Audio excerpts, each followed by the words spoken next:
Buenas tardes, os damos la bienvenida a este acto sobre nuevas herramientas en el cáncer infantil y adolescente que está organizada por ASION con motivo del mes de sensibilización del cáncer infantil.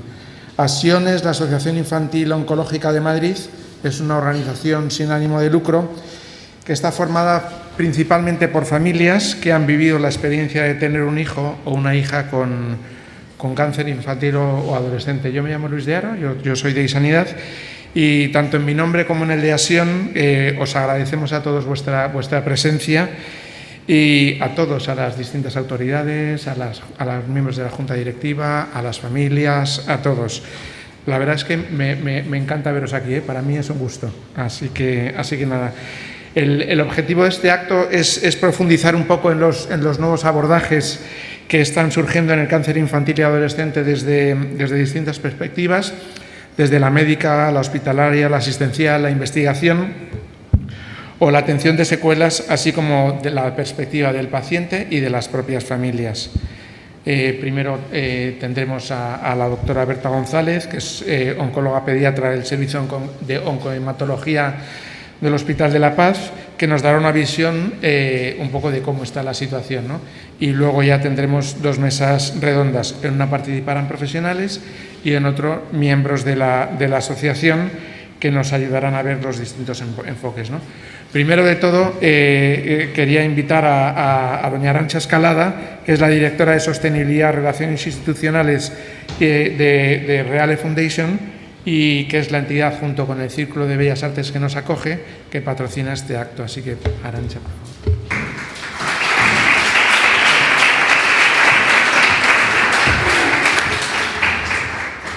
Buenas tardes a todos. Me uno a la bienvenida que nos acaba de dar Luis. Y como os ha contado un poco las personas que van a intervenir y de qué se va a hablar, a mí me queda un poco la parte más institucional. Como decía él, esta es una jornada organizada por ASION con motivo del mes del cáncer infantil, apoyada por Reale Seguros y apoyada por el Círculo de Bellas Artes. El Círculo de Bellas Artes, que es la casa que hoy nos acoge, es un referente en cultura tanto en Madrid como en el resto de Europa y en el resto del mundo. Se caracteriza porque ha hecho muchísimas actividades por la difusión y la creatividad en cultura. Esta difusión y esta creatividad la ha basado en acercar la cultura a los ciudadanos. Y nos parecía que tenía mucho sentido hacer aquí el evento porque de alguna forma hoy la cultura se convierte en investigación, que es de lo que vamos a hablar hoy, de investigación y ciencia. Como decía Luis, nosotros apoyamos este evento. Yo soy la persona que tiene la suerte de representar hoy a la Fundación Reale. La Fundación Reale es una entidad, es una fundación muy pequeña, no es como otras fundaciones que tienen muchísimos recursos, pero es una fundación que se caracteriza por escoger proyectos que tengan un impacto real en la sociedad en la que operan. Y desde que yo conozco a ASION le apoyamos hace, no sé, han venido Cristina y Manuela y a mí me ha hecho mucha ilusión verlas porque antes de la Junta Directiva que hay hoy aquí, con el respeto de Javier, fueron un poco el nexo entre ASION y Reale y esa relación se ha mantenido durante muchos años. Les hemos apoyado históricamente en general, pero en este evento en concreto porque nos parecía que era una forma en un momento dado de dar luz a todo lo que se está haciendo. Y esto lo uno a la palabra impacto. Como os decía, la Fundación escoge proyectos con impacto real. Cuando me hablan de datos, los porcentajes de supervivencia en niños diagnosticados con cáncer han cambiado en los últimos años de una forma exponencial. Entonces yo digo, ¿qué mayor impacto? ¿Cuál es la prueba del impacto más grande? Que haya mejorado gracias a la investigación este porcentaje. Así que no podemos haber acertado más que Reale Foundation siga apoyando a ASION en todos los eventos los que nos invitéis. Así que nada, espero que disfrutéis de la jornada. Yo creo que el marco, vamos a decir, el contenedor es chulo, es potente, tiene mucha luz y el contenido yo creo que es alentador. Y es alentador por lo que nos van a contar, porque solo es un rayito de esperanza de todos los que habéis conseguido. Muchas gracias, que disfrutéis de la jornada.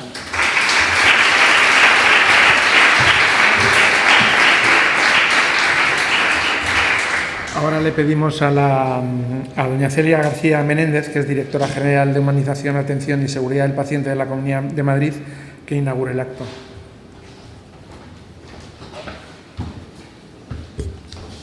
Muchas gracias, Luis, Arantxa.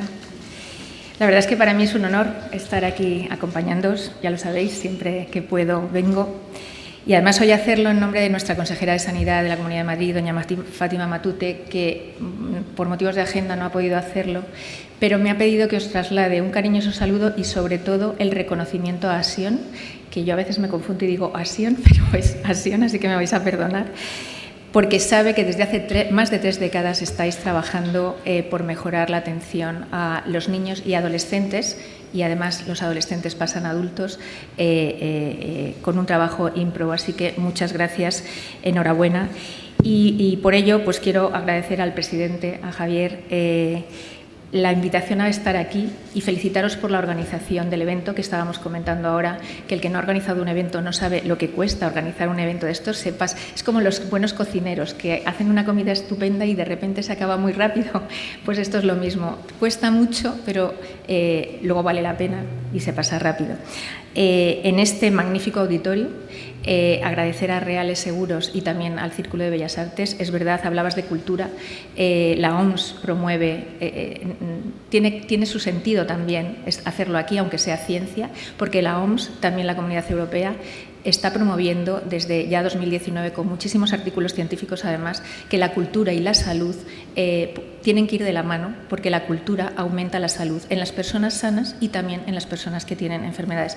Así que qué mejor lugar para hacer este acto, en el que, como habéis comentado, vamos a poder conocer mejor los retos a los que se enfrentan los menores con cáncer y sus familias, porque es pues una patología que al ser en niños, en adolescentes, afecta al entorno familiar y entonces no es un paciente, no es un enfermo, sino que son muchos los que están afectados por ello. Y vamos además a compartir los avances que gracias a la ciencia, gracias a la investigación, gracias al trabajo de todos, están viniendo y oteamos más que un rayito de luz y esperanza, oteamos mucha luz. Sí, mucha luz en el futuro, además de promover esa atención integral y humana, que es por lo que trabajamos todos. Quiero agradecer también a todos los ponentes, a todos los que vais a participar en las 2 mesas, vuestro trabajo, porque también preparar las jornadas es complejo, no se ve, y los que salen, como son expertos, parece que se lo saben todo, que se lo saben, pero como que no tienen que preparar y tienen que preparar. Entonces, quiero agradecerles ese tiempo de preparación de las ponencias. A los profesionales sanitarios de nuestros grandes hospitales, de La Paz, del Gregorio Marañón y del Niño Jesús, que van a participar hoy, a los psicólogos y trabajadores sociales de Asión y, por supuesto, a María. María es la representante hoy de nuestras familias, ¿no? Y nos va a contar, va a querer compartir con nosotros, eso es muy de agradecer, sus vivencias y su experiencia, así que fundamentalmente a María. Por supuesto, no podemos olvidar a los niños, niñas y a los adolescentes que sufren esta enfermedad. Hay que reconocer su ejemplo, porque nos dan ejemplo a los adultos de cómo viven su enfermedad, de cómo llevan su día a día. Esto nos impulsa a todos a esforzarnos en mejorar la atención que les damos y el cuidado que necesitan. Y también pues quiero manifestar toda mi admiración y apoyo incondicional a las familias que están pendientes en cada momento de sus hijos, lógicamente, pero además nos ayudan a cuidarles mejor, porque nos enseñan lo que necesitan y nos apoyan en lo que nosotros no podemos llegar. Así que somos todos un equipo para intentar apoyar. Gracias por vuestra ayuda. Vamos a conocer, como habéis dicho, nuevas herramientas terapéuticas en el cáncer infantil y adolescente desde todas las perspectivas, asistencial, de la investigación y, por supuesto, de las secuelas. Y todo no es conocimiento de nuevos avances, sino que todo es porque queremos encaminarlo a que tengan una mejor vida y un mejor futuro, que al final es lo que buscamos, ¿no?, para estos niños, niñas y adolescentes. Desde la Consejería de Sanidad, todas las direcciones generales y, en concreto, la Dirección General que tengo el honor de representar, de Humanización, Atención atención y seguridad del paciente, estamos a vuestra disposición, lo sabéis. Yo la primera, pero todo mi equipo, toda la consejería detrás, para que entre todos, porque cada uno tenemos que poner nuestro granito de arena, cada uno en nuestro ámbito de trabajo, para lograr entre todos, como digo, que esa atención sanitaria realmente no solo cure, que es lo que queremos, que cure, pero que también cuide y acompañe, ¿no? Y que atienda de forma integral a las familias y a los niños, a las niñas, a los adolescentes afectados. Con una atención que sepa escuchar. Por eso cada vez es más importante, y nosotros lo promovemos en todo, que los eventos científicos siempre tengan a las familias, siempre tengan a los pacientes, que tengan a las personas afectadas por las enfermedades, porque no podemos hacer las cosas bien si no escuchamos vuestra voz. Por supuesto, a todos los que participan, a los profesionales que están participando en toda esta investigación y tratamiento, que respetemos, una atención que respete los tiempos de cada uno, que son diferentes, los valores, las necesidades, que escuchemos, para que pues integremos a todas las personas afectadas y a sus familias en el proceso asistencial, que es lo que queremos construir entre todos. Asion representa esto, representa este modelo de atención integral que nosotros promovemos. Y esto lo demuestra en su trabajo en todos nuestros hospitales, en La Paz, en el Niño Jesús, en el 12 de octubre, en el Ramón y Cajal o en el Gregorio Marañón. Es un ejemplo y por eso pues intentamos apoyarles con nuestro granito de arena en lo que podemos. Sois, como decís con orgullo, familias que cuidan a familias. Nosotros decimos con orgullo, y cada vez, ya nunca, hoy se me ha escapado alguna vez paciente, pero yo casi nunca hablo de pacientes, nosotros decimos con orgullo que somos personas que cuidan a personas. En esto estamos unidos. Familias que cuidan a familias, personas, todos personas que cuidamos a personas. Así que me vais a permitir que aproveche este momento para destacar algunos de los proyectos de Asion que impulsa y que reflejan esta vocación de servicio y de innovación. El programa de atención psicosocial integral, que acompaña emocionalmente a los menores y a sus familias, desde el diagnóstico hasta el seguimiento posterior. El proyecto de apoyo educativo, que permite que los niños y adolescentes con cáncer mantengan su vínculo con el aprendizaje y la escuela. Está aquí la representación de familia, que se me ha pasado a saludarte, Nacho. Que es muy importante que trabajemos conjuntamente, porque son niños que tienen que continuar con su vida. Las actividades de ocio terapéutico y respiro familiar en nuestros centros y fuera de los centros, que ofrecen espacios de juego y descanso que son necesarios para ese bien emocional, el bienestar emocional, que hace que aumenten las defensas y que mejoren los resultados en salud. Y eso es lo que produce también la cultura y la salud, ¿no? Que aumenten esos resultados, que mejoren esos resultados.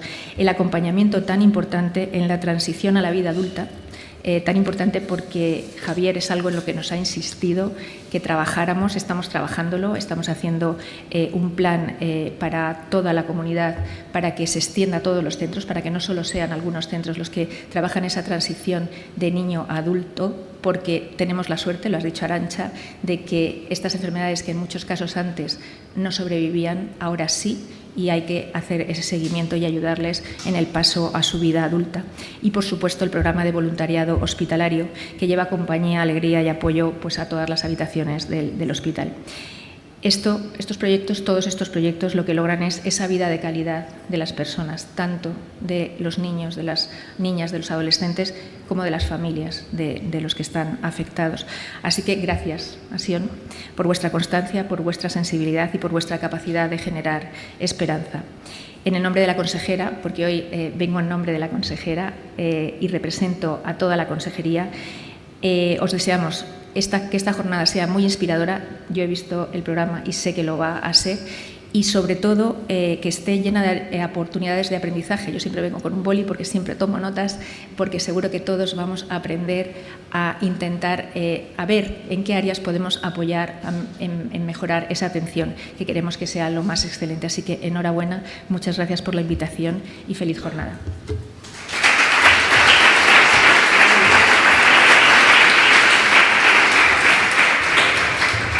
Muy bien, pues si os parece damos paso ya a la doctora Berta González, que es oncólogo pediátrica del Servicio de Oncohematología del Hospital de La Paz. Ella lo que va a hacer un repaso con los principales abordajes que se están aplicando hoy en día en las nuevas terapias en el cáncer infantil y en las distintas implicaciones. Así que, Berta, adelante. Bueno, buenas tardes. Lo primero, agradecer a Sion que me haya invitado a este evento, en particular a Carmen, que es la que me ha enredado un poco en todo esto. Y gracias a todos por venir para que podamos contarnos cosas, ¿no? Seguramente no son cosas especialmente nuevas, pero sí que está bien que todos nos pongamos un poco al día de las cosas que van surgiendo. Entonces, cuando planteamos un poco la jornada de hoy, pues es lo que estamos comentando, ¿no? Queríamos hacer hincapié en las novedades, qué es lo que hay de nuevo en el cáncer infantil, pero claro, que hay de nuevo en estos últimos años, porque las novedades requieren un tiempo de investigación fundamentalmente, y sí que han ido surgiendo cambios desde este último siglo, digamos, de los últimos, sobre todo últimos 10 años, hay novedades claras en el manejo de nuestros pacientes. Y mi idea es pues, pasar de una manera un poco superficial por cada una de las cosas que han ido mejorando para que luego mis compañeros en la mesa redonda puedan profundizar en todo esto y comentaros un poco cosas más prácticas de lo que vamos a hablar hoy. Entonces, bueno, por un lado, ya sabéis todos que el manejo fundamental del paciente oncológico infantil hasta hace unos años se basaba básicamente en los 4 pilares que conocemos todos: quimioterapia y trasplante en el caso más de patología hematológica, y quimioterapia más menos radioterapia con cirugía en el caso de los tumores sólidos. Pero a estas 4 piezas del puzzle, que son las que había siempre y las que siguen siendo de momento la base de los tratamientos, se han empezado a añadir otra serie de piezas que, como vemos, completan un poco el manejo de nuestros pacientes. Pretenden ser piezas accesorias que añadan mejoría de los resultados, pero que igual en unos años también sustituye a alguno de esos tratamientos convencionales. Y vamos a mencionar estos que os comento aquí: la protonterapia, la inmunoterapia, haciendo un poco de hincapié en las terapias CAR-T, la medicina de precisión y personalizada, el tema de la humanización, el trabajo en red y, por último, alguna pincelada sobre mejorías en el tratamiento de soporte, ¿vale?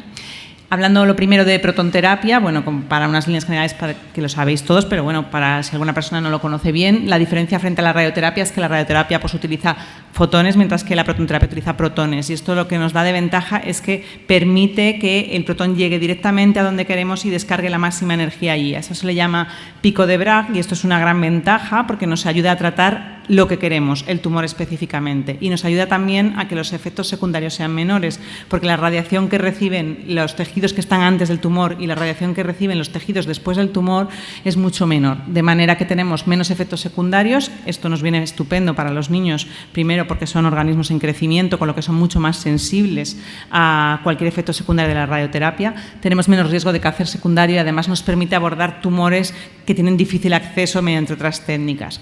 Entonces, esta modalidad de radioterapia es una modalidad muy útil, que tiene estas ventajas de las que hablamos, pero tiene también unas grandes limitaciones. La primera y fundamental, el coste económico. Es una modalidad de radioterapia muy cara, en el que solo algunos hospitales cuentan actualmente con centros de protonterapia que puedan administrarlos, y además también requiere un manejo más específico por parte de las personas que preparan estas sesiones, con lo que requiere más tiempo, más especialización y, por lo tanto, más recursos. Entonces, bueno, como supongo que algunos conocéis, en una resolución que hubo en el 2020 de la Dirección General de la Cartera Común de Servicios del Sistema Nacional de Salud y Farmacia, se acordó que los pacientes que fueran candidatos a este tipo de terapia tenían que pasar por una serie de comités muy específicos para seleccionar a el número de pacientes que consideráramos que tenían indicación, puesto que, como tiene tantas limitaciones, no se puede dar de momento a la población general. Y esto pasa pues, por una serie de comisiones y comités multidisciplinares.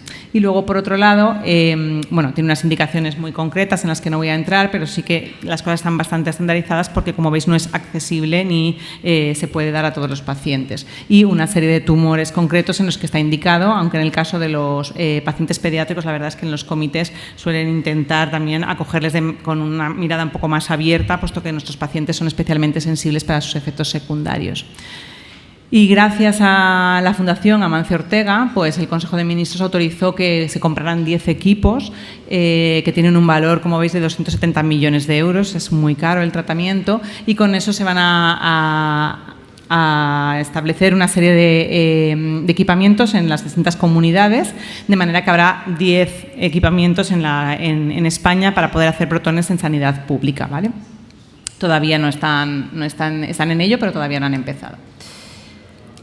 Respecto al siguiente campo que quería hablar es la inmunoterapia. La inmunoterapia, claramente, creo que por definición es lo que más novedades nos ha traído en los últimos años en el manejo de nuestros pacientes. En el fondo no es más que utilizar nuestro sistema inmunológico, nuestras defensas, en intentar que luchen contra el tumor, ¿vale? De esta manera hay muchas maneras de aplicar este tipo de tratamiento con distintas modalidades de tratamiento, pero todos buscan lo mismo, utilizar nuestro propio sistema inmune para que luche frente al tumor. Las ventajas que tendría es que puede funcionar cuando otros tratamientos no funcionan, como la quimioterapia convencional, puede que las respuestas incluso sean más duraderas, menos tóxicos y además el tratamiento es más personalizado, pero todavía tiene muchos desafíos y no todos los pacientes responden, sigue habiendo efectos secundarios de otro tipo distintos de los que conocemos y nuevamente los costes son mucho más elevados a lo que estamos acostumbrados. Encima en los niños, pues como siempre en investigación vamos por detrás de los adultos y todavía tenemos muchos proyectos en investigación.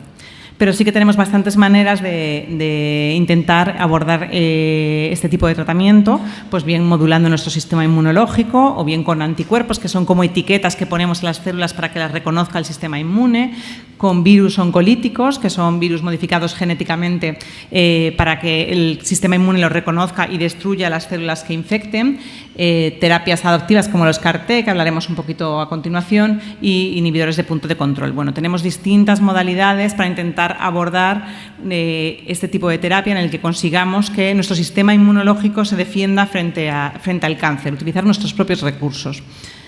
Me voy a centrar fundamentalmente en dos tumores, uno por su frecuencia, las leucemias sabéis que es el cáncer infantil más frecuente y los neuroblastomas es el segundo tumor sólido más frecuente, ¿vale? Después de los tumores del sistema nervioso central y porque la inmunoterapia justo en estos dos tumores ha demostrado un papel muy importante y es donde más está estandarizado a día de hoy, aunque en otros muchos tumores también se puede aplicar.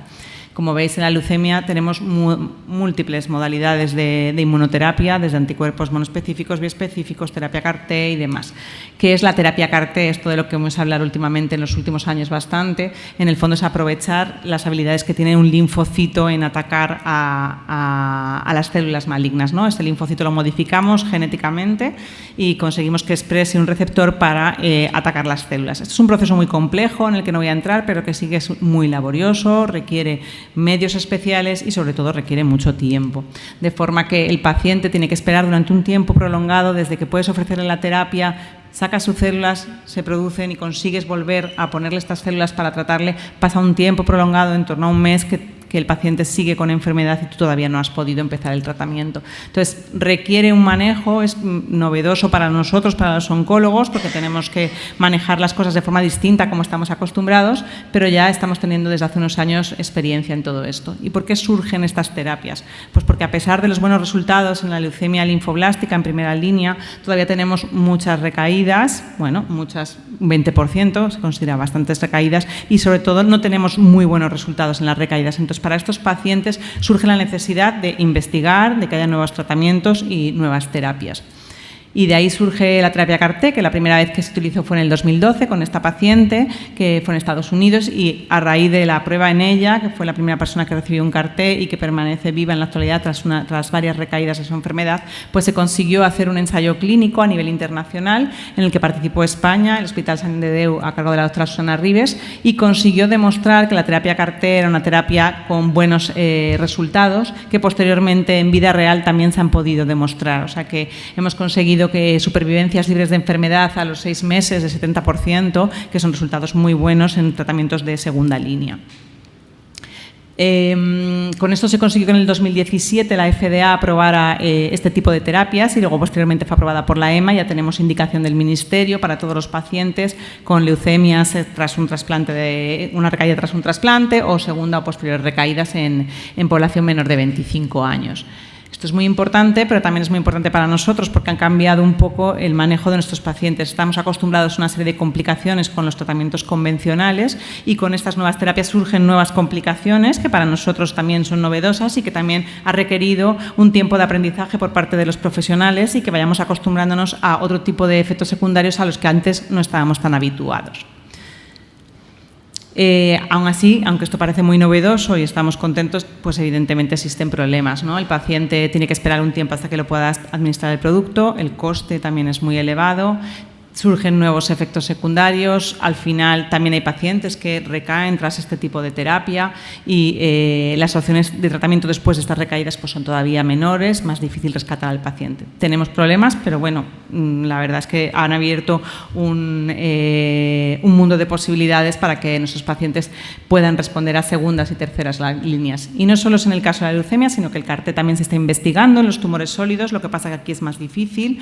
El ambiente tumoral del órgano sólido, del tumor sólido, es distinto del de la leucemia, tiene un ambiente que dificulta a estas células llegar al tumor y poder atacarlas, tanto por su vasculatura, que ya es una barrera física, como por el ambiente de inhibidor de citoquinas, bueno, una serie de problemas que hacen que estas terapias no lleguen tan fácilmente, pero están en investigación y ya hay ensayos abiertos para intentar poder administrar también terapia CAR-T en tumores sólidos, tanto de SNC como en sarcomas.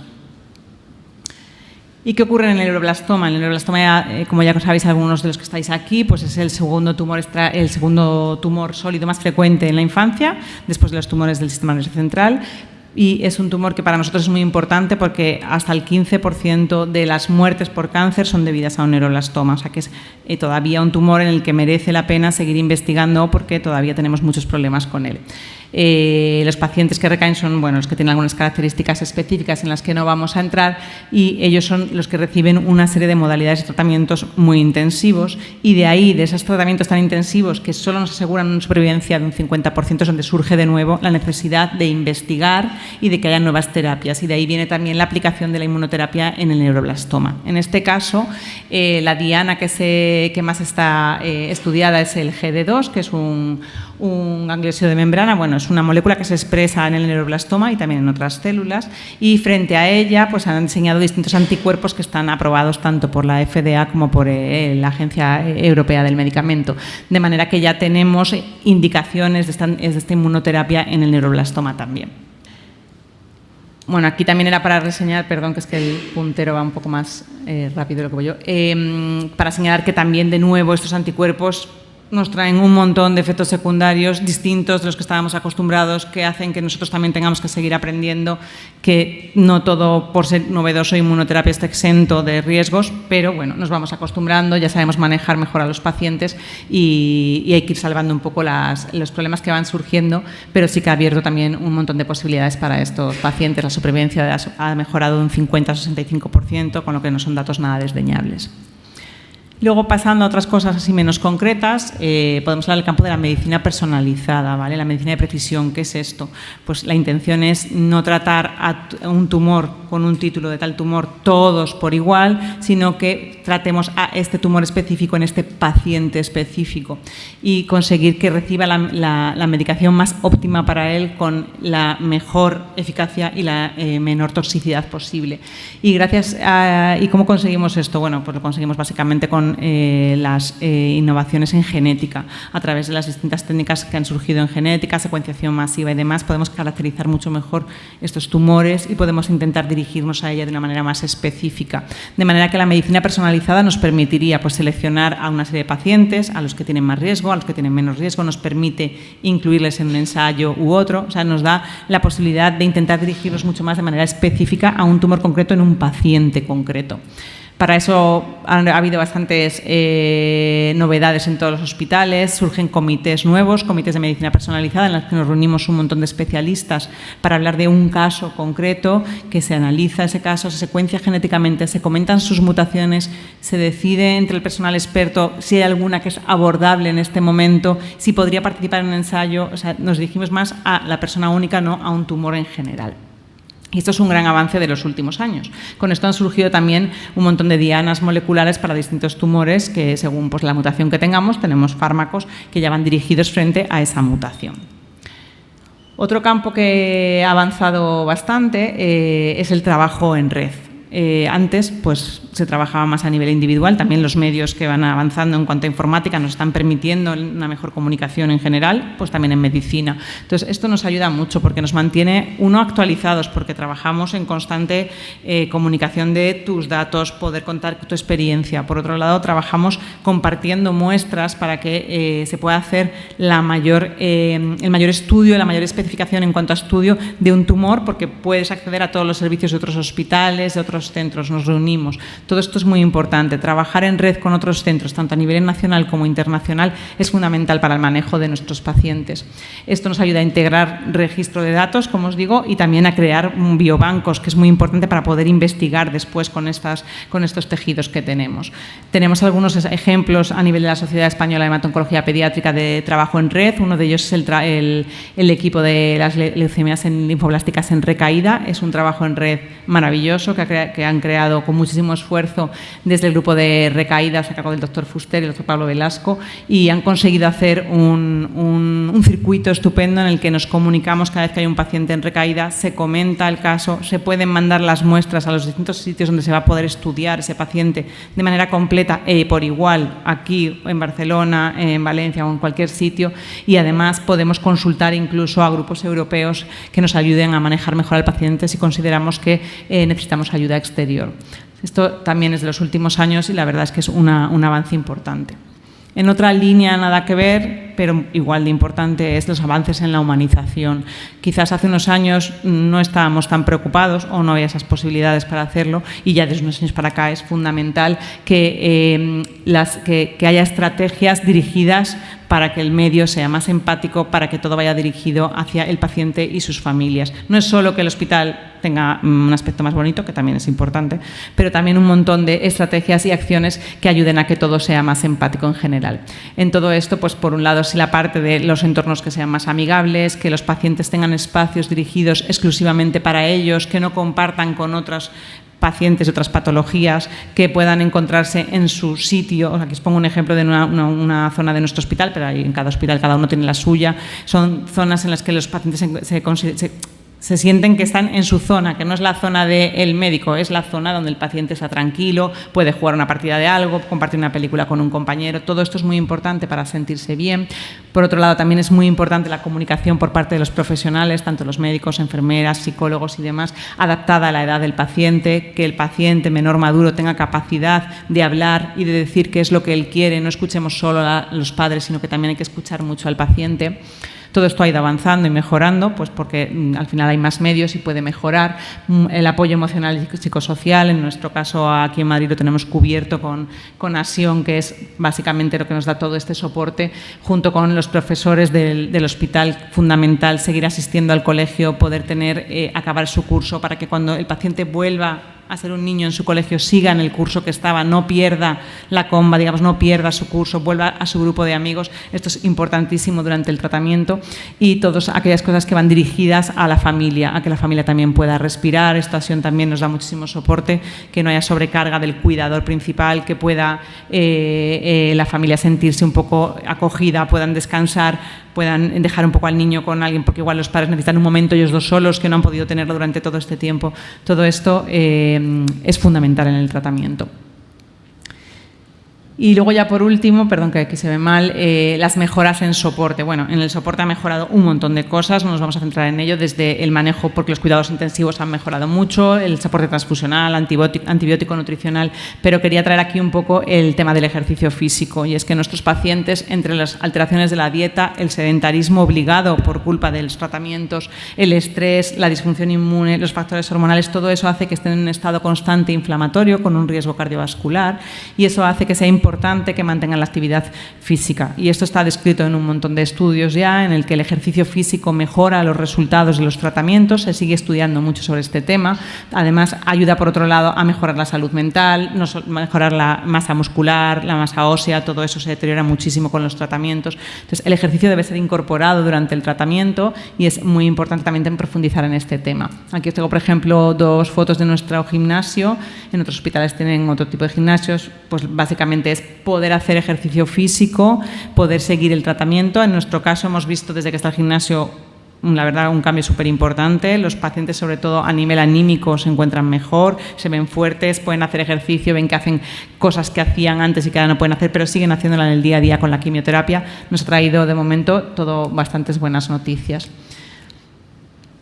Y bueno, en general, ¿todo esto qué hace? Pues que nuestro puzzle de 4 piezas iniciales de hace unos años se ha convertido en un puzzle de infinitas piezas que a veces a nosotros también nos da dolor de cabeza, porque un paciente ahora tiene múltiples opciones de tratamiento, a veces hay que elegir qué es mejor para ti, este tratamiento, este otro, combinar dos. Entonces, bueno, hay veces que hay quebraderos de cabeza, pero entre los pacientes, las familias, los profesionales, todo el tratamiento de ayuda, la idea es que todo este puzzle se ordene y que cada tratamiento sea el más adecuado para ese paciente con la mayor eficacia y la menor toxicidad posible.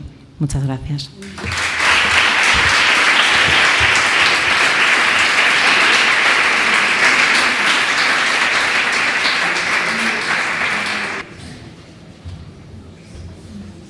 Bueno, pues damos paso a la primera mesa, porque hablar después de Berta pues cuesta un poco, ¿no? Así que damos paso a la primera mesa, pido a los participantes que suban, ¿no? y les voy presentando, ¿no? Está por un lado la doctora Carmen Garrido, que es jefa de servicio de oncohematología pediátrica del 12 de octubre, así que nada, si te sientas ahí en la esquina, fenomenal, ¿no? También está el doctor David Díaz Pérez, que es médico adjunto de hemato-oncología pediátrica del Hospital Materno Infantil Gregorio Marañón, además también tiene actividad docente.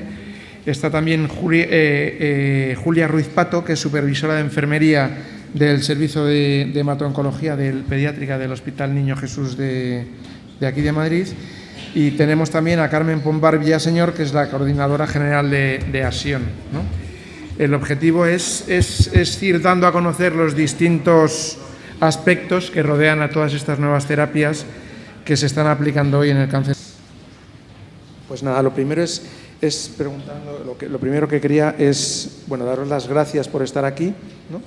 y por querer abrir a dar a conocer a todo el mundo o una parte de lo que sabéis, porque creo que sabéis más cosas de las que os vamos a preguntar, ¿no? Así que nada, lo primero quería preguntar a la doctora Garrido, que después de escuchar a la doctora González, ¿qué implicaciones está teniendo la aplicación de estas nuevas terapias en vuestro centro concreto, pero en general en todos los centros, ¿no? ¿Qué ventajas e inconvenientes os estáis encontrando en el día a día, en todo este área asistencial, y en la aplicación de las terapias respecto a los tratamientos de primera línea? Bueno, las ventajas son enormes. La primera ventaja, claro, es que estamos logrando curar pacientes que los que llevamos unos años ya trabajando en la oncohematología pediátrica. Sí, te voy a pedir que te pegues un poquito más el micro, así. Sí, vale. Pues estamos logrando curar pacientes que los que llevamos ya tiempo trabajando en oncología y hematología pediátrica, antes estos pacientes no podíamos curarlos y todos recordamos varios casos que con los avances sabemos que se habrían curado, ¿no? Entonces, en cuanto a las diferentes nuevas terapias, hay ventajas, pero también, lógicamente, hay dificultades, ¿no? En cuanto a, por ejemplo, a la protonterapia, la ventaja está clara porque se ha visto que el tejido sano alrededor de la zona que tú radias se conserva y no se lesiona, y eso en los niños es fundamental, sobre todo en los tumores cerebrales y también en otros tumores. Pero los centros disponibles en España actualmente pues ya se ve que son insuficientes claramente y que se han quedado escasos para todos los pacientes que habría que tratar. Eso que los oncólogos estamos seleccionando y limitando los casos que se están enviando a protonterapia, porque las nuevas guías de indicaciones que acaban de publicar las sociedades de oncología radioterápica ya vienen a decir que todos los tumores infantiles deberían radiarse con protones, pero ahora mismo eso es no es todavía abordable. Estamos esperando pues, que abran los nuevos centros previstos, que parece que algunos ya están a punto de abrir. Aquí en Madrid, por ejemplo, sería La Paz y Fuenlabrada, que Fuenlabrada va bastante avanzado, y también Santiago de Compostela en Galicia es uno de los centros primeros, y sabemos que todos esos profesionales se están formando y tienen el apoyo de los centros privados. En cuanto a la inmunoterapia, pues la terapia CAR ha sido una revolución en las leucemias. Esperamos que un poco pueda serlo en varios tumores sólidos de mal pronóstico y que no tienen ahora mismo ninguna posibilidad de curación, como son algunos tumores cerebrales de alto grado y muchos otros tumores refractarios a las quimioterapias y a las terapias convencionales. El inconveniente a veces es también los tiempos, que las familias tienen que salir de su hospital, de su zona conocida y de su zona de confort para ir a hacer la terapia CAR. Normalmente las familias van muy ilusionadas porque ven que es la esperanza para sus hijos, pero indudablemente supone muchos cambios. También para los profesionales supone un gran estrés mantener a ese paciente en las condiciones óptimas para que llegue a la terapia CAR, que eso no es fácil, como ha dicho nuestra compañera. Vamos, como en principio a veces pues se retrasan, a veces el paciente en ese tiempo la enfermedad progresa y algunos acaban no llegando, otros pues afortunadamente sí. En cuanto a otras terapias de puntos de control, pues algunas tienen unas ventajas enormes porque muchas de ellas son terapias orales que facilitan mucho la vida del paciente, hacen que pueda hacer los tratamientos en casa, aunque tiene varios controles, y mejoran su calidad de vida y la de toda la familia, aunque tienen como muchos controles. Y básicamente, pues ahora mismo también tenemos grandes retos, ¿no? Uno de los retos nuestro es que estas terapias son muy caras, entonces supone que nosotros como profesionales tenemos como una responsabilidad enorme de seleccionar los pacientes y que estén bien seleccionados para que los medios que hay se usen con las mayores posibilidades de curación para los pacientes, ¿no? Entonces, esto nos supone a nosotros una implicación de ética, de responsabilidad, de formación. Tenemos otro reto importante que es la equidad, que es que todos los pacientes que deban tener estos tratamientos lleguen a ellos y no haya limitaciones por zona geográfica o por su condición social o porque sea inmigrante o todas estas cosas que puedan ser limitaciones. Nosotros como médicos, cuando sabemos que un paciente se puede curar, tenemos la responsabilidad ética y moral, vamos, de conseguir que llegue a ese tratamiento. Y esto pues es algo importante, ¿no? Que no por estar en zonas de centros de más referencia o con una sanidad más desarrollada haya pacientes que no puedan llegar a los centros y a las terapias que necesitan.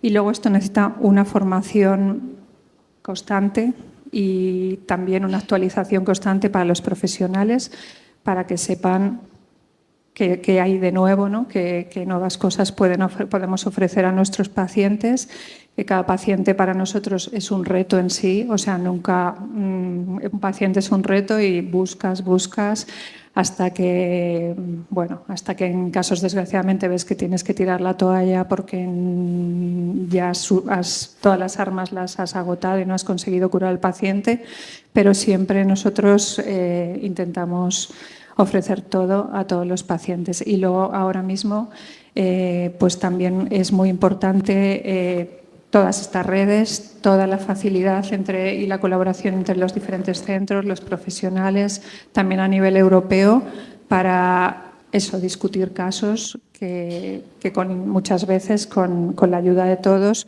incluso mandando muestras de esos pacientes fuera para hacer más estudios que no se pueden hacer en España o en determinados centros, se está consiguiendo darles también oportunidades terapéuticas a estos pacientes. Indudablemente, las mejoras en el diagnóstico son otro reto. Hay que conseguir que todos los pacientes tengan los estudios adecuados de los tumores para un poco poderles ofrecer y las mejores terapias o incluirles en los ensayos que haya abiertos en cada centro. Tiene que haber más comunicación también en cuanto a saber qué ensayos están abiertos y cuáles no y qué se puede ofrecer. Eso. Y hay redes ahora mismo, aparte de la red de la leucemia, hay otra red también que parte de nuestra sociedad, de la SEHOP, que es una sociedad pequeña pero muy implicada en el cuidado de los pacientes, como es la el proyecto Pencil, que es otro proyecto para conseguir la equidad en que todos los pacientes puedan tener acceso a todos los métodos diagnósticos de biología molecular, genómica, secuenciaciones, y todos a nivel nacional, todos los centros tengan esa oportunidad. ¿Podéis repetir de nuevo el nombre del proyecto para que nos quede bien claro? Porque yo no lo conocía. Pencil, como lápiz en inglés.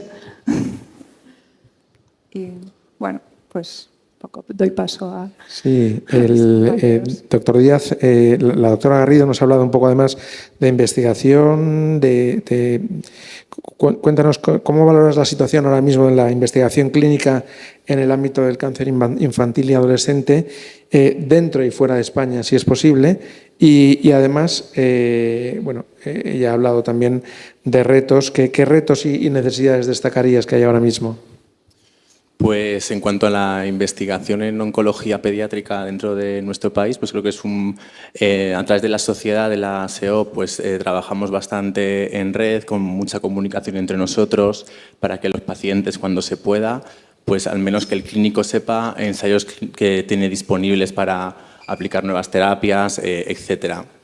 Hay una dificultad muy grande en la oncología pediátrica, y es que, aunque hablemos en todas estas sesiones sobre el cáncer infantil, pues no deja de ser una enfermedad muy poco frecuente. Entonces, la cantidad de pacientes que nosotros como país podemos tener para poder investigar a fondo, pues es limitada. Entonces, necesitamos siempre la colaboración entre nosotros y muchas veces con otros proyectos internacionales, lo cual pues dificulta, como sabéis, pues el incluir pacientes, la financiación, etcétera. En cuanto a los ensayos clínicos, pues en España hay centros especializados que tienen una unidad abierta, u otros centros que no tienen una unidad de ensayos clínicos como tal, pero sí que los clínicos especializados en una patología en concreto pueden ofrecer ensayos clínicos a los pacientes.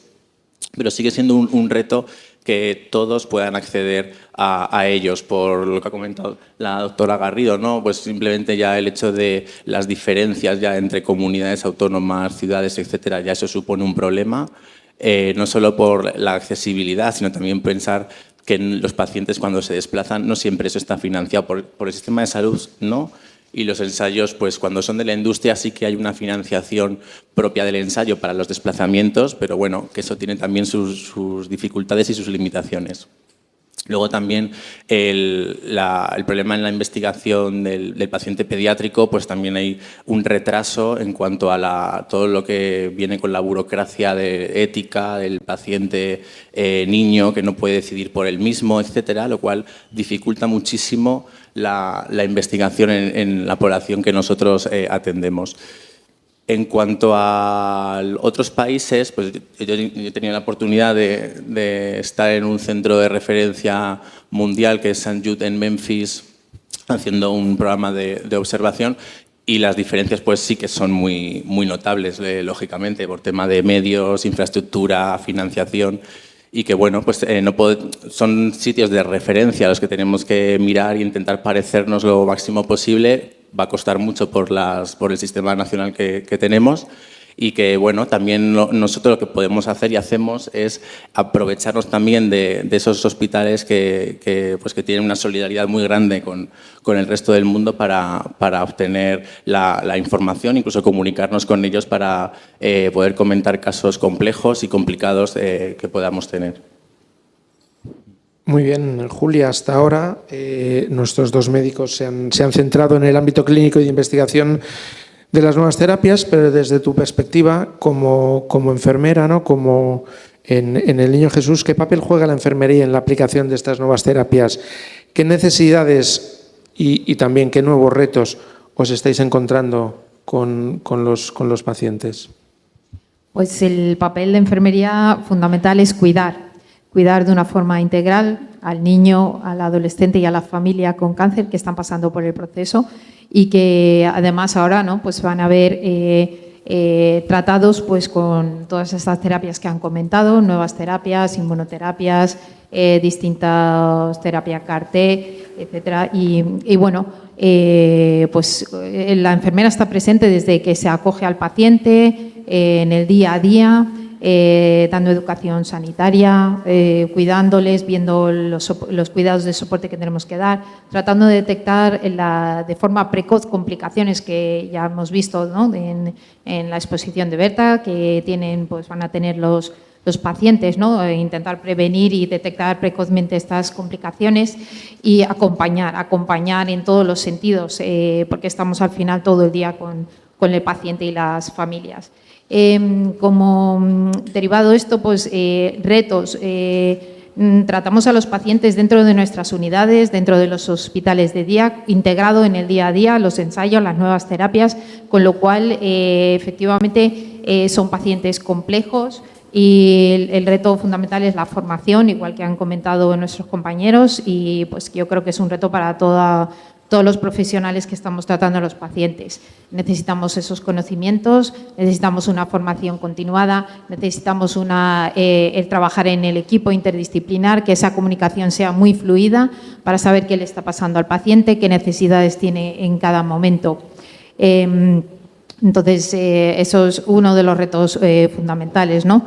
La necesidad de esa comunicación de en qué ensayo estamos, qué posibles efectos vamos a ver en ese paciente y cómo poder ayudar a que el paciente esté lo más confortable posible, porque hay ocasiones, como habéis visto, algún tratamiento en el cual requiere de una enfermera a pie de cama durante la infusión del tratamiento, que pueden durar a lo mejor 6 horas, porque hay unos efectos adversos muy agudos en el cual pues hay que atender el dolor que está surgiendo cuando esa infusión de ese medicamento, el Naxitamab, por ejemplo, ¿no?, se está administrando antihistamínicos, y pues eso supone que tienes una enfermera a pie de cama durante al menos 6 horas, con lo cual eso es un reto también, ¿no?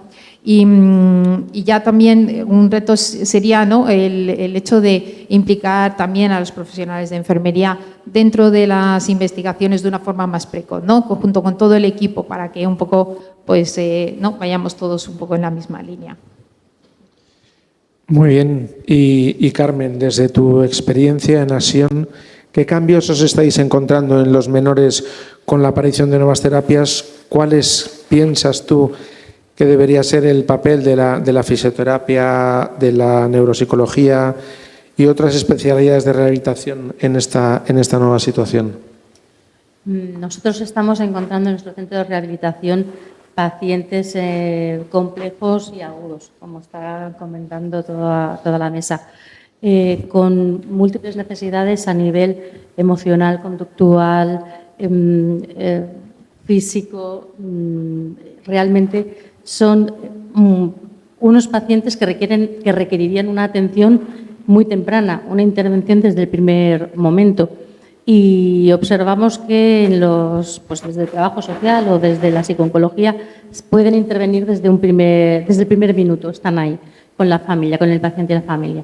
Sin embargo, desde otras especialidades como la fisioterapia, la neuropsicología, la logopedia, tardan bastante en incorporarse en la atención al paciente, y creemos que sería muy importante que desde el momento en el que el equipo sanitario vea que es viable esta atención se produjera, porque todos los estudios y nuestra experiencia así lo avala también.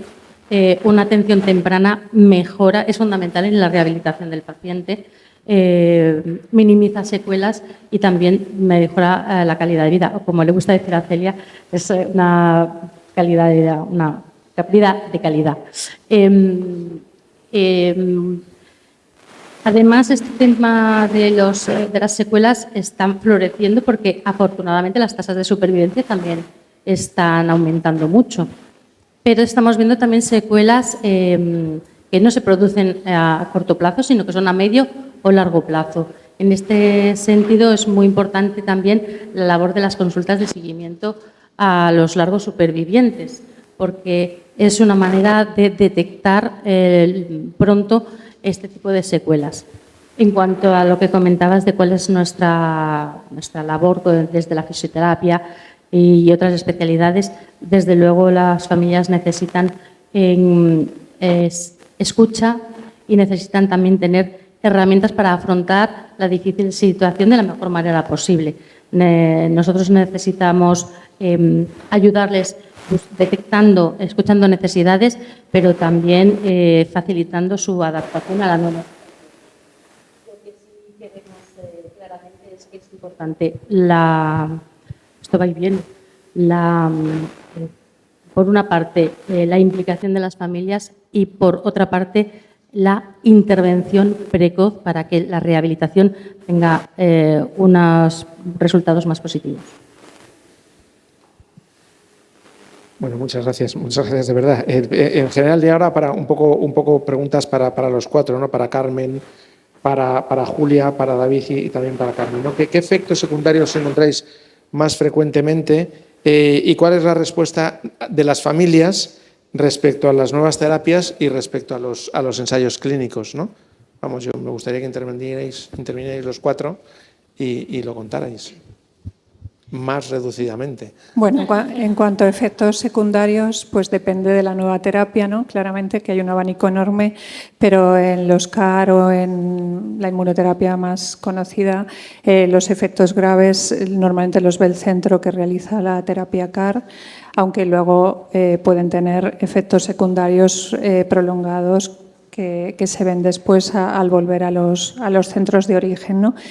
En cuanto a otras terapias nuevas frente a controlar los puntos de control y todo esto, los inhibidores de tirosinquinasas, varias terapias, se ve mucho efecto secundario cutáneo, por ejemplo, endocrino, y luego hay muchas terapias pues, que también van a dejar secuelas a nivel cognitivo, neurológico, que claramente pues, necesitan una rehabilitación prolongada a lo largo del tiempo, no solo en los periodos agudos del tratamiento, ¿no?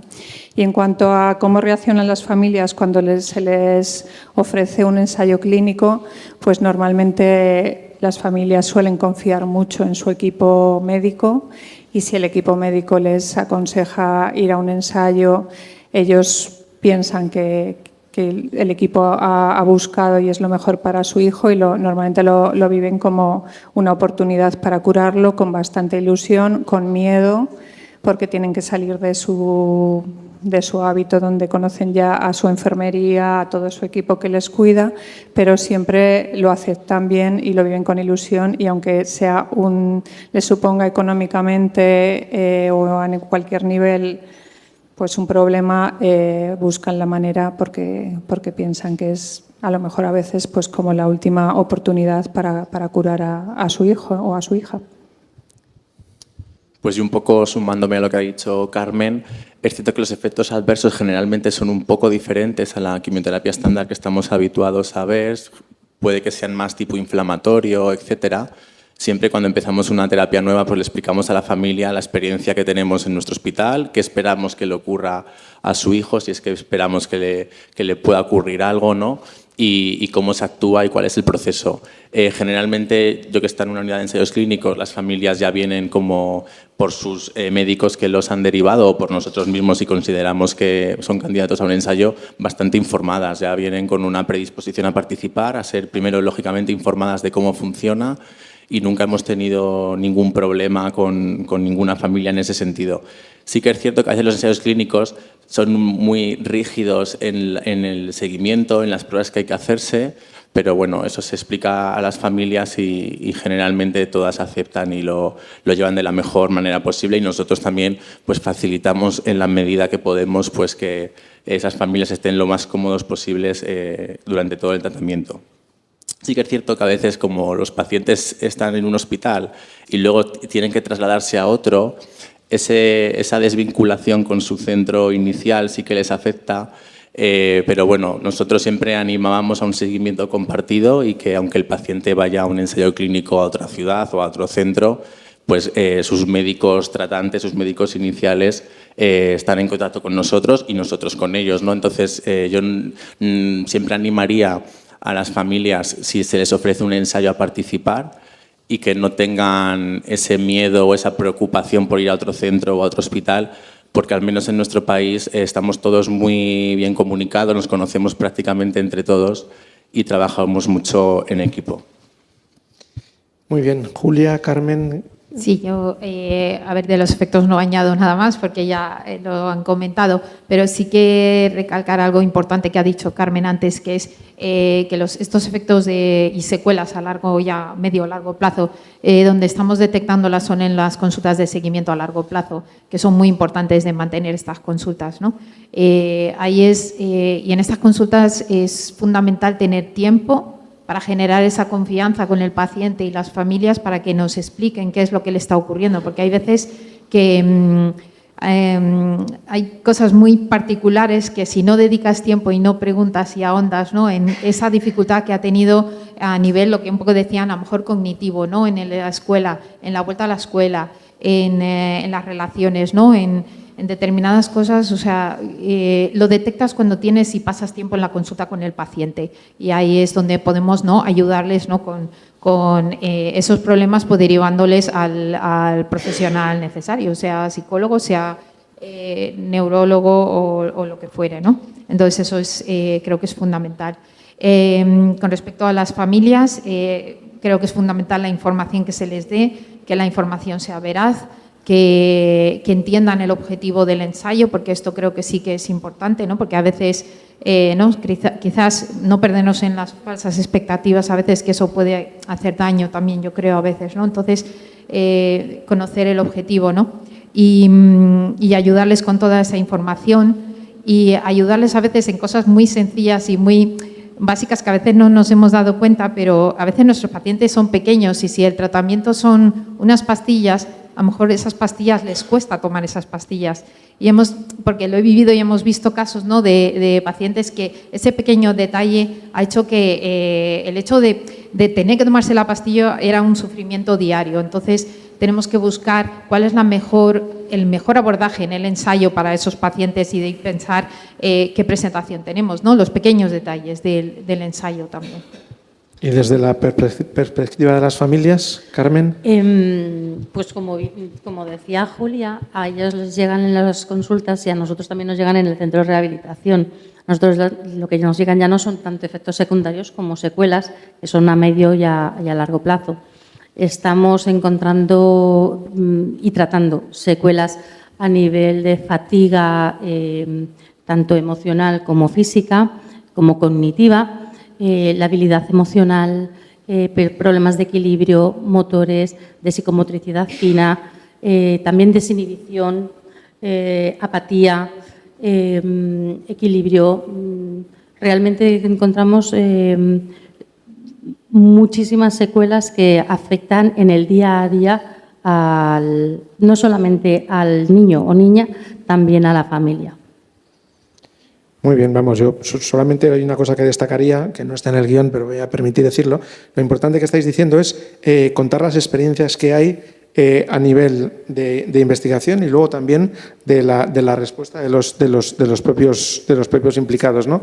Porque me da la sensación de que no se puede ser un buen oncólogo si no se conoce lo que se está haciendo fuera del centro en el que yo estoy trabajando, ¿no? Pero bueno, me permitís que lo diga. También me gustaría mucho que, David, sobre todo tú, ¿no?, que nos cuentes qué frenos os encontráis más frecuentemente a la hora de trasladar la investigación del laboratorio a la práctica clínica, ¿no? ¿Qué es lo que hace que una nueva línea de tratamiento pueda empezar a aplicarse en pacientes o que no pueda empezar a aplicarse? Pues las principales limitaciones, pues como uno se puede imaginar, ¿no?, los modelos preclínicos, los modelos animales, pues no siempre se traducen esos resultados luego en la práctica habitual. Cada paciente es de una manera, ¿no?, y la tolerancia, la efectividad de los tratamientos pues cambia entre los propios pacientes, pues imagínense de un modelo preclínico a la práctica clínica habitual. Otros problemas que también nos enfrentamos en el mundo de las nuevas terapias, etcétera, es el interés económico que hay detrás de todos estos fármacos, ¿no? Son una industria farmacéutica. Si no ve un interés como empresa, no lo va a desarrollar y a veces pues, eso es una limitación muy importante que también tenemos nosotros. Y fuera de lo que es la industria farmacéutica, los ensayos académicos, que pues, por los temas fundamentalmente de financiación, pues es una limitación muy, muy importante. Y volviendo un poco a lo que comentaba al principio de esta mesa redonda, afortunadamente la oncología infantil es una enfermedad poco frecuente y eso, por otro lado, pues también limita el poder tener una N de pacientes suficiente para poder investigar en determinados cánceres, como por ejemplo sarcomas. Hablaba Berta de leucemias, el cáncer más frecuente. Hay mucha investigación en esta patología y cuando miramos a otros tumores como sarcomas de hueso, etcétera, con una mortalidad pues actualmente más alta, vemos que prácticamente se trataban igual que hace 15 años, ¿no? Y eso es por la falta de pacientes y los escasos recursos, sobre todo económicos, de los que disponemos.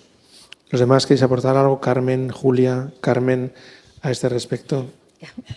Va por esa línea, pero también referido a las secuelas, porque realmente tampoco existen tantísimos recursos que aporten un tratamiento eficaz y pronto a las secuelas. Son pocos los recursos y gratuitos, pues así ni dos.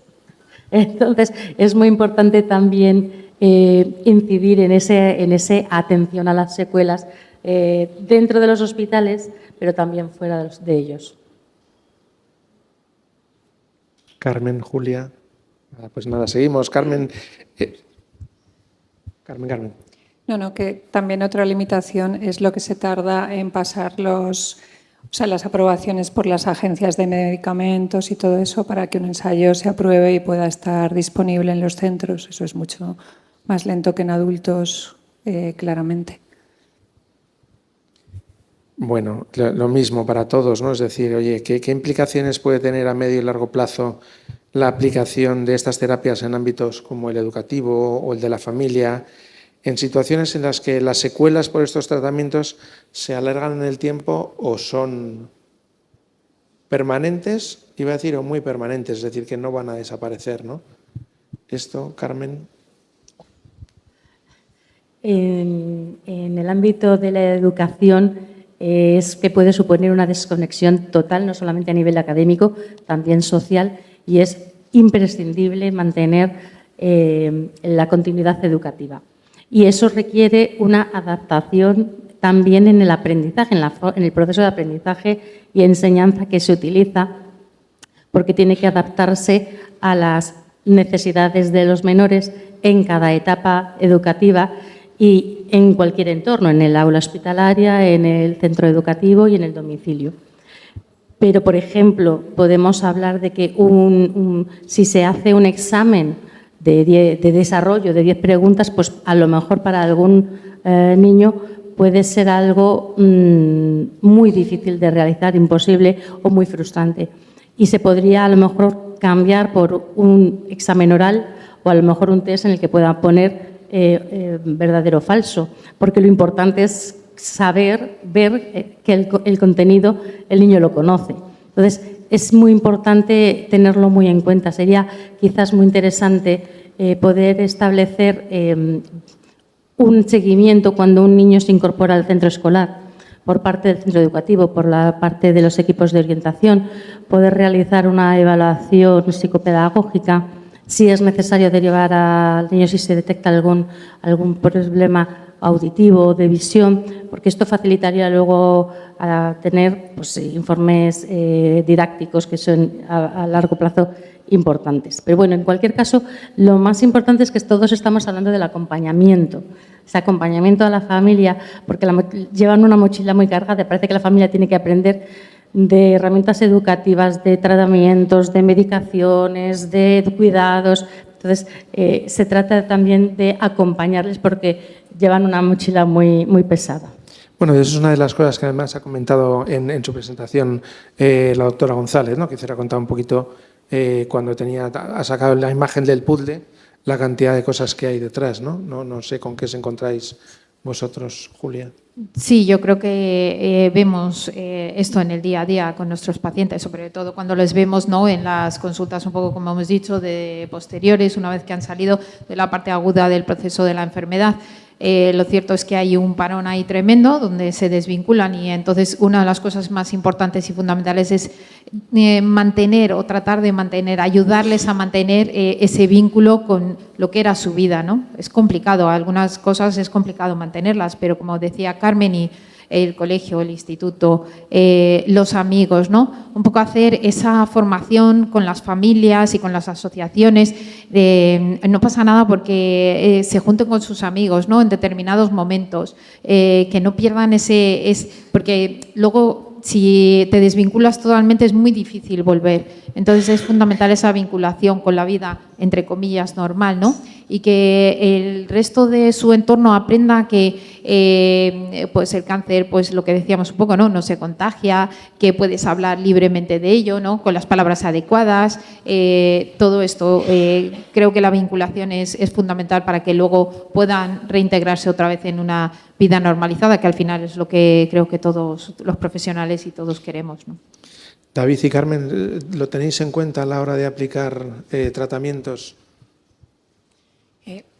Sí, o sea, tenemos en cuenta que la vuelta a la vida normal a veces es dificilísima, sobre todo para adolescentes y también para las familias. O sea, a veces habría que hacer como una consulta específica de la vuelta a la vida normal.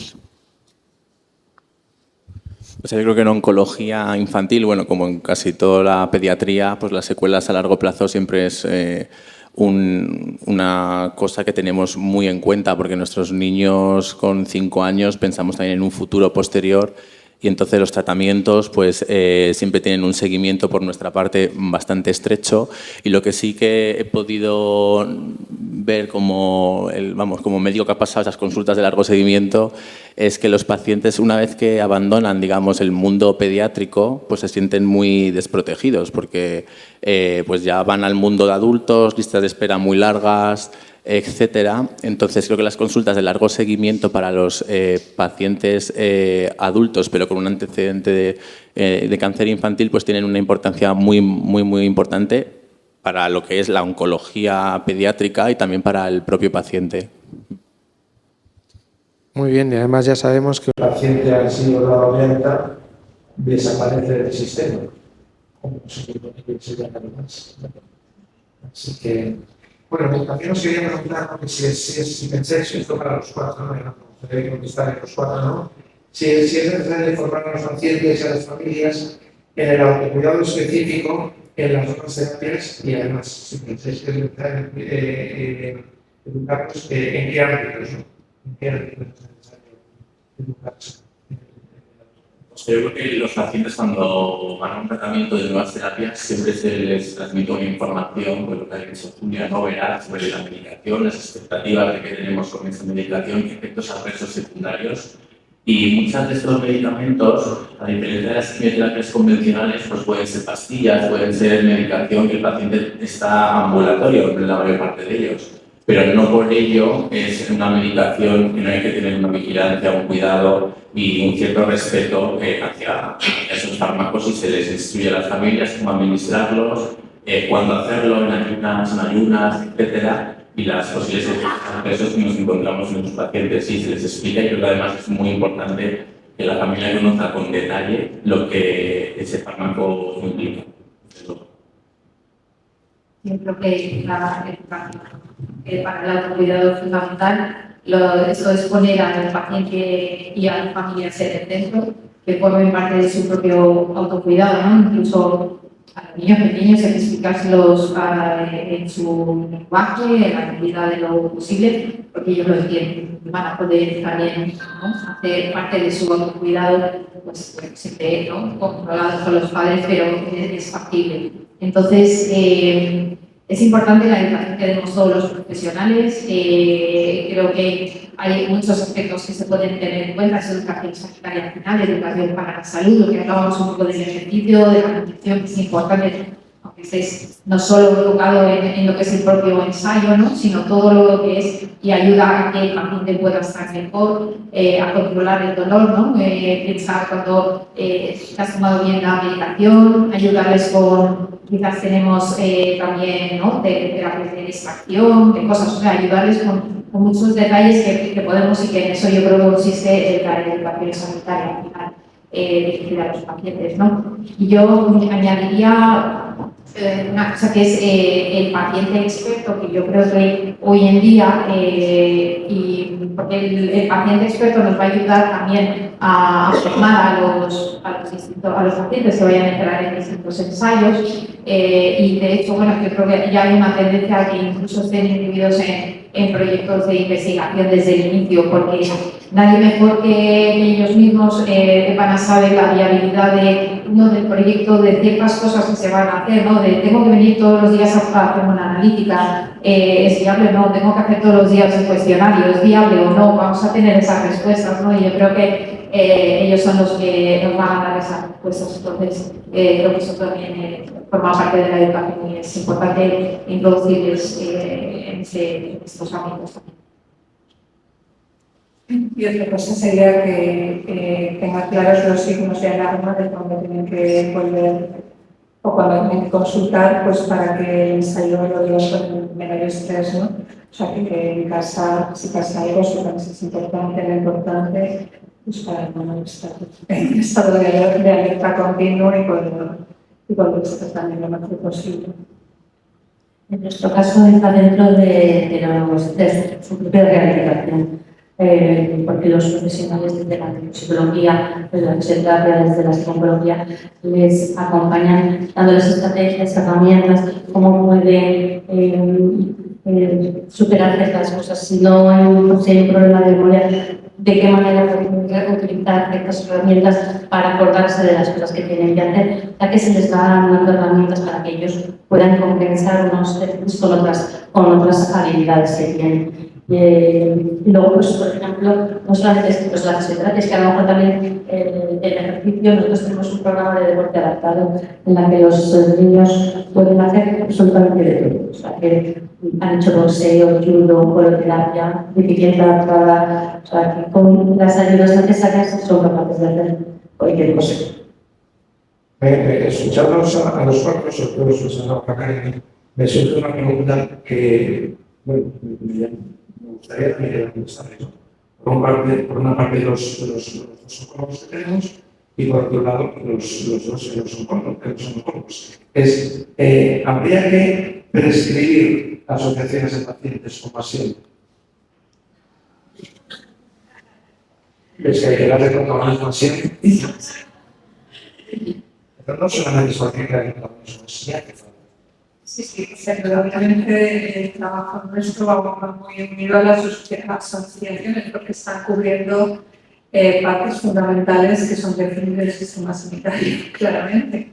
Entonces, el apoyo psicológico, por ejemplo, a los pacientes, ahora mismo en los hospitales lo cubren asociaciones sobre todo, ¿no? Y aún así es insuficiente porque tendría que haber más apoyo y también a nivel de rehabilitación, de muchísimas cosas, de acompañamiento, de preocuparse porque las familias en los centros tengan un espacio para ellos, tengan un sitio donde lavar la ropa, una cocina, para poderse, un pequeño espacio para poderse tomar tranquilamente un café, porque hay que tener en cuenta que estas familias a veces pasan periodos muy prolongados en un hospital. O sea, esto no es una patología que un niño se pone malo y a la semana va a estar en casa.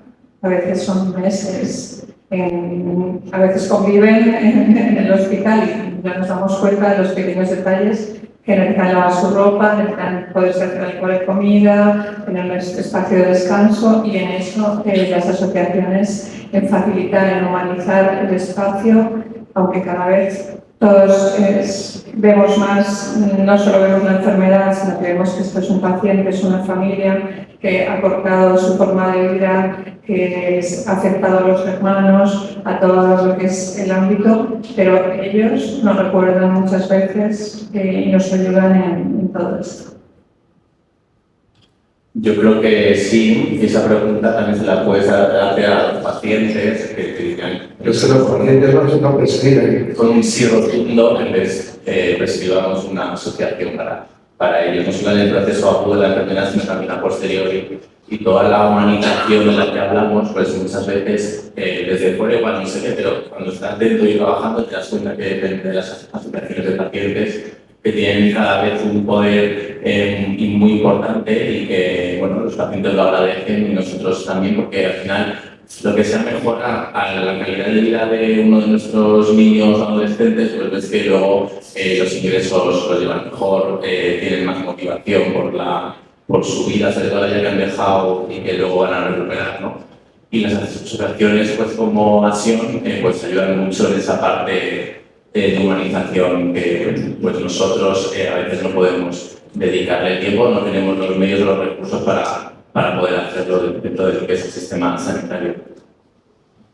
Yo como enfermera no puedo escribir, puedo colocar unas pequeñas cositas aquí, pero claramente prescribiría a Acción. Y pues, también por un aspecto fundamental, y es que son familias que han pasado por el proceso, y eso me parece fundamental dentro de todo lo que han aportado mis compañeros, pero eso creo que marca una diferencia en las asociaciones, porque saben realmente de las necesidades del paciente y las familias. Pero es verdad que yo creo que lo que diferencia a Acción en este caso es que somos una asociación de familias afectadas. Entonces yo creo que eso también se nota una diferencia sobre pues porque conocemos las necesidades de la primera persona. Pero yo creo que se tiene que prescribir desde el principio. Es muy habitual que se prescriba las cosas cuando ya están complicadas. Entonces, deberíamos estar desde el minuto 1. Entonces, simplemente esa información. Nosotros trabajamos desde la prevención, de forma que procuramos conocer a las familias desde el momento del diagnóstico y que tengan la información que necesitan saber para poder adaptarse a esta nueva situación y detectar qué familias son más vulnerables y van a necesitar más apoyo por parte no solo de nuestra de Acción, sino de otros recursos, para que en todo momento estén cubiertas y sea todo el proceso más fácil. Entonces, yo creo que es muy importante toda esta parte que se hace a veces de llegar al trabajador social cuando ya hemos visto de todo, no antes al principio, desde el minuto 1, que podamos detectar cuando hay un problema a tiempo, no cuando la hora se ya creo. Muy bien, pues muchas gracias, ¿no? La verdad es que nos escuchamos más, me parece muy interesante, así que os lo agradecemos mucho. Imagino que tenemos por un lado a la doctora María Mendoza, que además de ser doctora, es madre afectada, es médico, y entonces ella, preséntate aquí este camino, por favor, si es posible, para que yo te pueda preguntar con compañeros cercanos. También tenemos a Raquel Centeno, que es trabajadora social de Acción, y a Alba Plata, que es psicóloga también en Acción. Tanto en el ámbito hospitalario como tras el fin del tratamiento. Conocéis también la parte educativa y la vuelta de estos chicos a sus centros escolares y a su día a día, ¿no?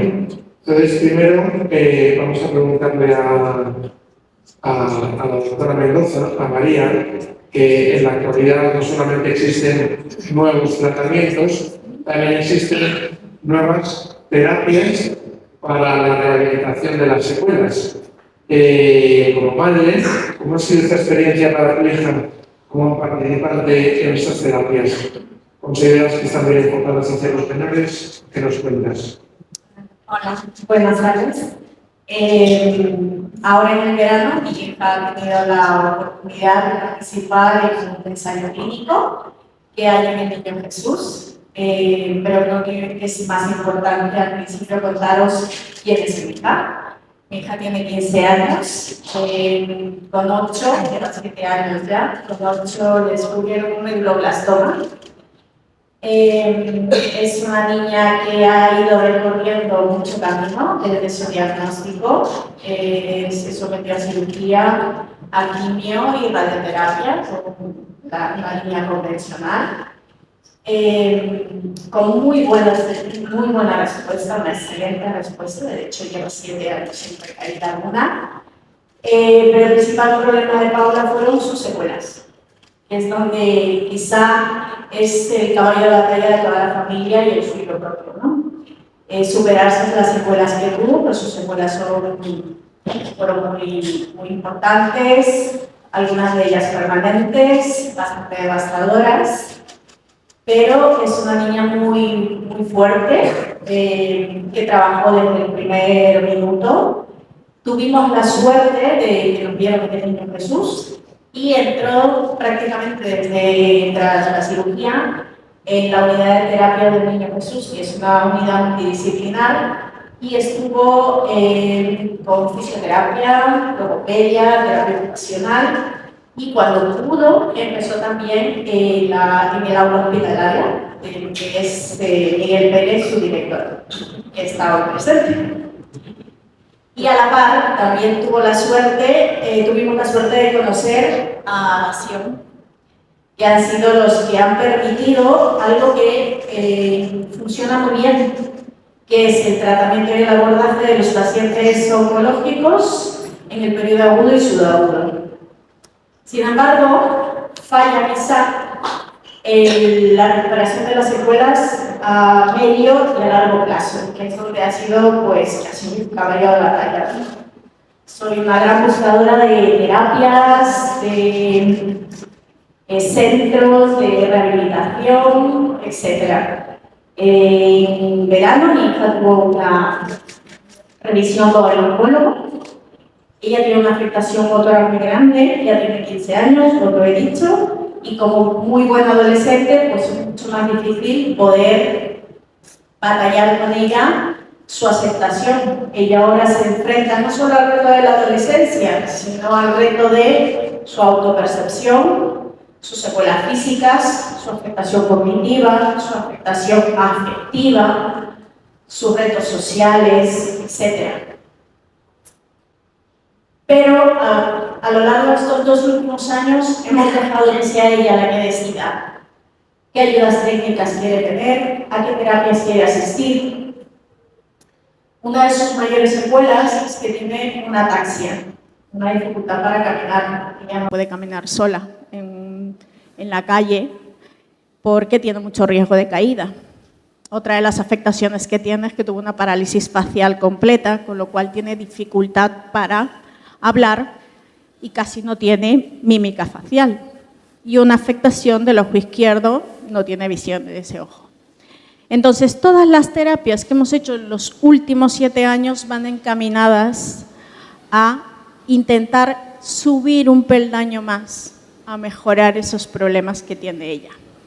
Y este verano nos ofrecieron un ensayo clínico que hay en el Niño Jesús a cargo del Departamento de Neurofisiología que se llama estimulación magnética transcraneal repetitiva.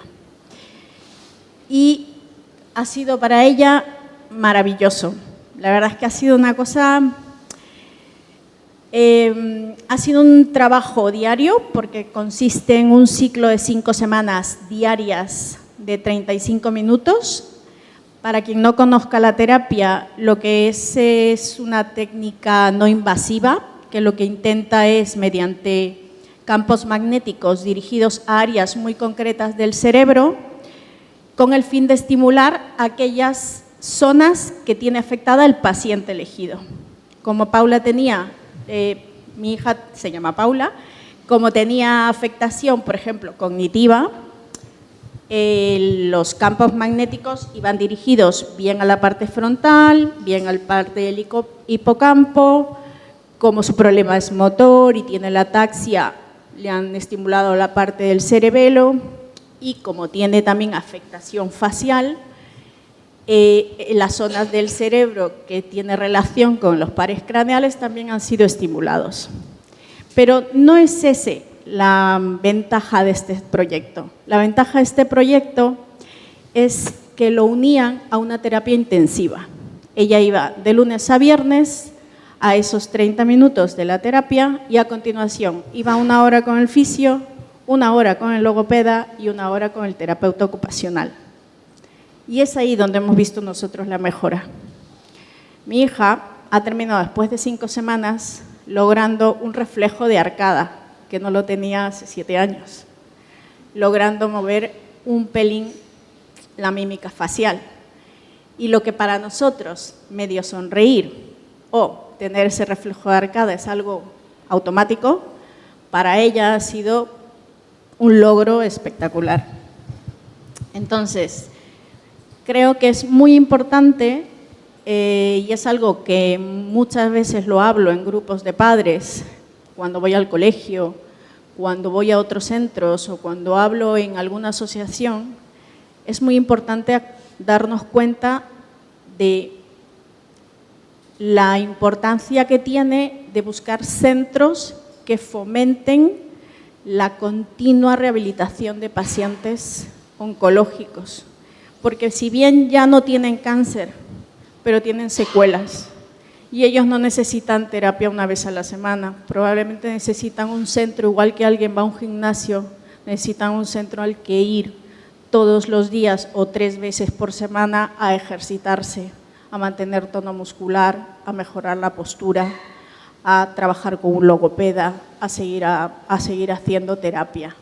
Y algo que es, hay veces, difícil de comprender, que en ese sentido se nos quede corto.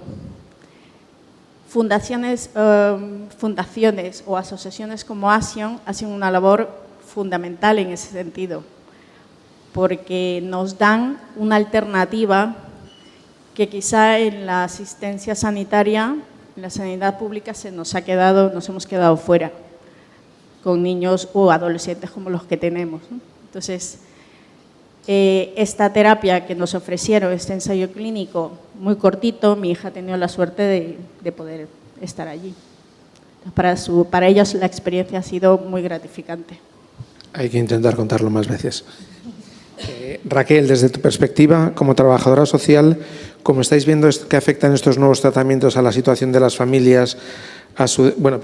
Quería darte las gracias por contarlo especialmente, porque me parece una cosa, me quedo muy contento de escucharte, me parece que tengo una suerte enorme de estar aquí a tu lado escuchándote, ¿no? Raquel, desde tu perspectiva como trabajadora social, ¿cómo estáis viendo que afectan estos nuevos tratamientos a la situación de las familias, a su día a día, tanto durante los tratamientos como a medio y sobre todo a largo plazo, ¿no? En la supervivencia y después en la fase de normalización? Bueno, lo primero de todo, yo creo que no hay que olvidar, como se ha mencionado anteriormente, que las familias vienen de un largo recorrido previo cuando llegan a estas nuevas terapias. Ya pues han pasado por, como he dicho, por largos tratamientos y bueno, esto hace que lleguen pues mentalmente, físicamente, emocionalmente no muy agotados. Y así es un poquito como la gran mayoría de las veces recibimos a las familias cuando llegan. Sí, vale, cuando llegan a estas terapias. Una de las áreas o de las situaciones que nos encontramos más habitualmente, por ejemplo, es en el caso de las familias desplazadas de otras comunidades autónomas. Esas familias hacen un largo recorrido. Sabemos que los hospitales de Madrid centralizan muchas de estas terapias y vienen de partes muy lejanas de España para estar aquí ingresados con sus hijos, y en este sentido pues tienen que afrontar pues muchos gastos de desplazamiento, de manutención, de idas y venidas al hospital, de farmacia, y están muy lejos de su familia. No tienen redes de apoyo cerca que puedan pues relevarles en el hospital un ratito o poder hacer alguna gestión, algún trámite que necesita que les surja mientras están fuera de su comunidad. Entonces, bueno, pues ahí sí que es verdad que notamos pues que tienen que afrontar grandes dificultades. Otra de las grandes dificultades que nos encontramos y que creemos que afecta mucho a las familias es todo lo relacionado con los gastos derivados de la enfermedad. Las familias tienen que afrontar estas nuevas terapias. Es verdad que a veces, como se apuntaba antes, hay ensayos clínicos en los laboratorios que sufragan algunos de estos gastos, pero no es la gran mayoría. Lo más habitual es que esa familia tenga que que pagar muchos gastos de medicación durante estas nuevas terapias, muchos otros productos farmacéuticos que están relacionados con el cuidado de la piel, como por ejemplo pues cuando reciben la protonterapia o en la inmunoterapia, que también surge, y no todas las familias pueden soportar ese gasto.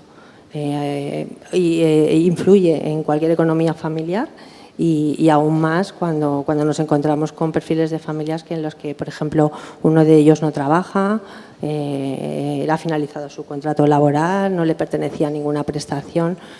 ¿Cómo afrontan esos gastos estas familias? Y más aún cuando están fuera, por ejemplo, de su comunidad autónoma. Otro también de las grandes dificultades que tienen que afrontar en estas nuevas terapias son los desplazamientos. Las idas y venidas continuas por un lado, las idas y venidas al hospital muchas veces, las familias de Madrid que viven en la zona sur, zona norte, y los hospitales igual están en la capital, pues tienen que aparcar su coche, tienen que ir a casa a hacer la comida o atender a los hermanos, ¿no? También que cuando hay otros niños en la familia, y no todas tienen redes de apoyo familiares o de amistades para poder afrontar todo esto, ¿no? O ya han ayudado anteriormente en los primeros tratamientos y ya no pueden tanto cuando llegan a esta etapa de ensayos clínicos o de nuevas terapias, y creo que ahí pues necesitan mucho de nosotros. Hay apoyos públicos, por supuesto, hay prestaciones públicas que pueden solicitar. Nosotros siempre orientamos a que puedan acceder a ella todas las familias y se beneficien, pero volvemos un poquito a lo mismo de antes, ¿no? Que nunca es suficiente, ¿no? Que no son recursos suficientes para lo que tienen que afrontar ellos. Alba, como psicooncóloga en Asión, conoces la experiencia de muchos pacientes, de muchas familias. ¿Cómo les afecta a nivel emocional esa decisión de aceptar un tratamiento novedoso o del que en muchos casos desconocen los efectos secundarios a largo plazo, ¿no? ¿Cómo preparáis a los pacientes y a las familias? ¿Cómo se prepara el paciente con las edades en algunos casos que tienen? Bueno, depende mucho de la forma de afrontamiento que tiene cada familia, ¿no? Pero bueno, como ya las venimos conociendo en toda su trayectoria, pues hay veces que ellos mismos generan esos mecanismos de afrontamiento y otras veces se los tenemos que ofrecer nosotros. Lo principal es que tengan una buena relación con sus médicos de referencia, porque la confianza es un pilar fundamental en todo esto.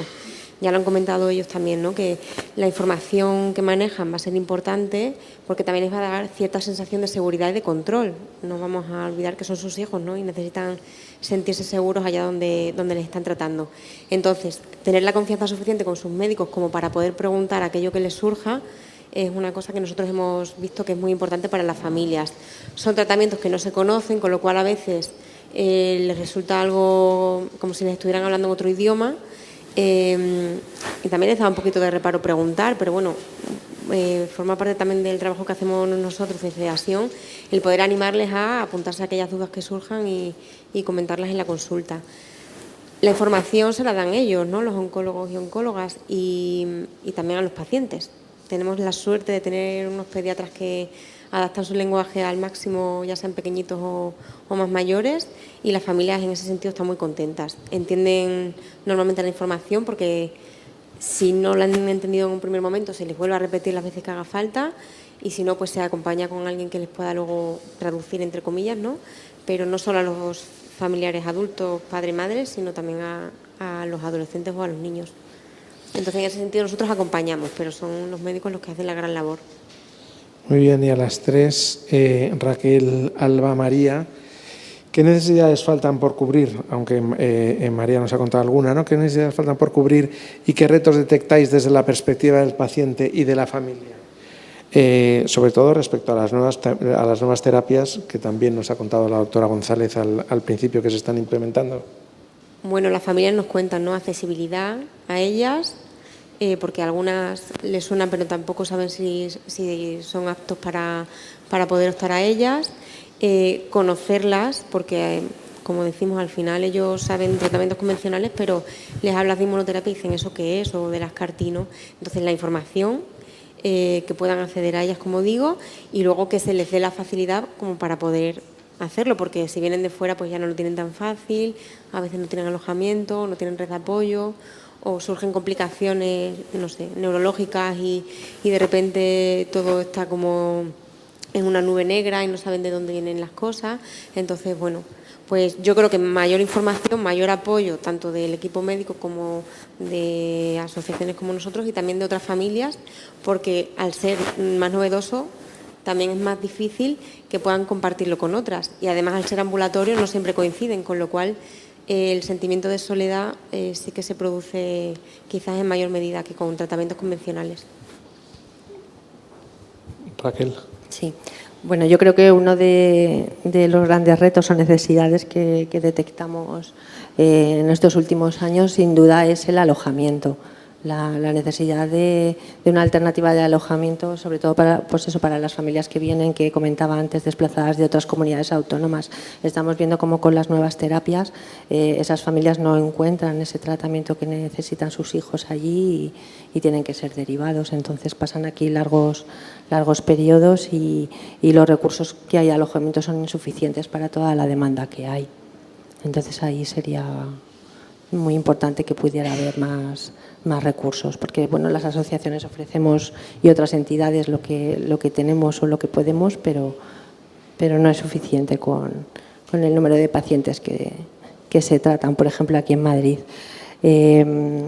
Otra también de las necesidades que yo creo que también sería necesario impulsar es la exención farmacéutica en estas nuevas terapias y bueno, también por supuesto en los primeros tratamientos, porque realmente existe, pero solo si a ese menor se le reconoce el 33% de discapacidad, podrá tener acceso a la familia a una exención farmacéutica, pero eso no siempre se reconoce y también nos encontramos con la dificultad que cuando cumple la mayoría de edad, si se ha beneficiado la familia de esa exención farmacéutica, después desaparece, ¿vale? Porque así está definida la normativa. Y en cuanto al transporte, pues yo creo que también es otra gran necesidad que nos encontramos tanto con las familias de Madrid como por supuesto las desplazadas. Existen ayudas de desplazamiento desde las diferentes comunidades autónomas, pero no cubren el gasto tan enorme que tienen estas familias cuando se desplazan durante tanto tiempo. Y en el caso de las familias de Madrid, pues un poquito igual, o sea, es continuas idas y venidas al hospital, donde aparco cuando llego, si voy sola con mi hijo, cómo apaño esa situación, los elevados costes de los aparcamientos. Es muy difícil en el día a día sobrellevar esa parte. Doctora Mendoza. María, por hacerlo un poco más humanizado. Bueno, yo creo que solo quien pasa por este proceso es capaz de saber las necesidades que tiene una familia. Al hilo de lo que dice mi compañera, fundamentalmente cuando tienes un hijo que está pasando por un proceso de cáncer, lo que menos te apetece es pensar en hacer trámites, en tener que tramitar discapacidades, tarjetas de movilidad reducida, pedir permisos en el trabajo, y son tan tediosos y tan difíciles de realizar que eso genera en ocasiones que no lo hagas. Y termina un padre teniendo que sufrir de lejos la enfermedad de un hijo. Y eso lo veo constantemente. Entonces yo creo que facilitar que haya suficientes ayudas económicas o permisos retribuidos para padres para que puedan transitar ese tiempo con sus hijos es algo que debería de lucharse, que debería de permitirse, de que debería haber allí esa palabra de humanizar, porque todos los que estamos aquí, muchos lo hemos pasado y nos ha ocurrido y probablemente nos han dado algún permiso, nos han dado alguna prestación o nos han permitido una tarjeta, pasado 2 años, 3 años y ahí que nos hemos quedado. Sin ir más lejos, yo acababa de terminar un contrato y al día siguiente diagnosticaron a mi hija de cáncer. No tuve absolutamente ninguna prestación y mi hija tenía un cáncer. Entonces, situaciones como la mía he conocido, con lo cual creo que eso no debería de pasar para los padres que tienen un niño. Entonces, creo que va en ayudas económicas suficientes para que un padre pueda tranquilamente dar todo su tiempo y toda su energía a sus hijos. Creo que ahí está el principal problema. Muy bien, pues hemos hecho un recorrido en el que nos han contado primero cómo eran estas terapias innovadoras, todo lo que se está tratando, ¿no? Luego los profesionales nos han ido contando un poco su perspectiva. Ahora las familias, entonces es el momento de preguntar por Asión, ¿no? Que tenemos a Raquel y a Alba, que son profesionales de Asión, a María, que es una médico que lo que hace es que da apoyo a Asión, ¿no? Os pregunto a las tres, ¿no? ¿Qué papel cumple Asión en el apoyo a los pacientes y a las familias, sobre todo respecto a las nuevas terapias, que es de lo que estamos hablando hoy, ¿no? ¿Y qué ámbitos y nuevas necesidades creéis que se podrán trabajar desde Asión como desde las instituciones?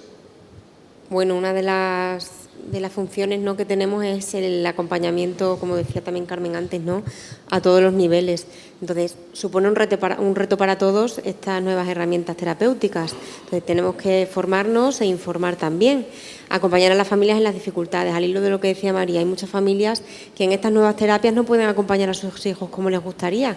Pues adolescentes a lo mejor que pueden ir al instituto y que tienen pelo, entonces se entiende que ese padre o esa madre pueden ir a trabajar también, pero no dejan de tener efectos secundarios y que les gustaría también poder acompañarles en todo ese tránsito. Y además a nivel emocional muchas veces también surgen muchas dificultades, retraimiento, depresión, ansiedad. Entonces hay familias que en todo esto se encuentran muy perdidas. Entonces yo creo que una de las funciones que tenemos nosotros ahí es poder informar y acompañar desde lo que ya vamos aprendiendo de estas nuevas terapias, que como digo también son nuevas para nosotros. Bueno, yo coincido también un poquito con Alba, ¿no? Yo creo que nuestro papel fundamental desde Trabajo Social y Psicología es seguir acompañando a la familia en estas nuevas terapias, ¿no?, que es otro camino más que tienen que afrontar con sus particularidades y con sus dificultades y estar ahí para guiarles, orientarles, facilitarles, como decía también en determinadas cosas y poder pelear y conseguir recursos adecuados para que las familias puedan afrontar esta situación, estas terapias de la mejor manera posible. En la atención a las secuelas quizás pues toca también renovar ciertas prestaciones que pueden agotarse, que también ahí pues pueden encontrarse ciertas carencias. Y bueno, sobre todo un poco también lo que comentaba antes, ¿no?, de esos gastos derivados de la enfermedad, de que pueda haber un mayor soporte de ayudas y intentamos desde nuestra asociación pues poder facilitar pues ciertos medios a las familias, como por ejemplo pues el descanso de los cuidadores en el hospital a través de voluntarios o como os digo, pues facilitar la gestión de algún trámite o prestación que necesiten para que puedan estar ellos más centrados en el cuidado de sus hijos, resolver dudas, un asesoramiento jurídico. O sea, creo que surgen múltiples consultas, ¿no?, y dudas e inseguridades que creo que por nuestra experiencia pues podemos dar respuesta muy positivamente. O por lo menos eso me transmiten las familias cuando pasa todo esto, ¿no? El agradecimiento y las gracias por estar ahí y por ayudarles en todo esto. María, tú que eres una familia que da apoyo a Asión, ¿qué papel crees que cumple Asión?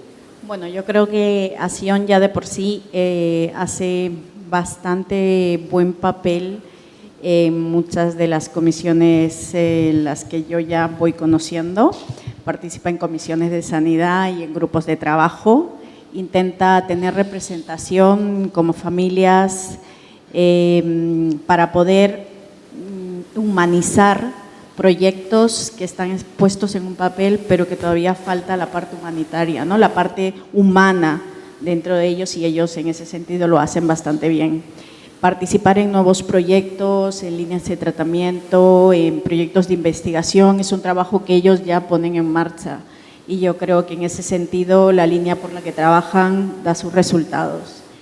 A nivel de institución, oyendo las ponencias, creo que habría que dar marcha también al tema de la protonterapia, que asistí a un curso de atención primaria y ya lo decían, ¿no?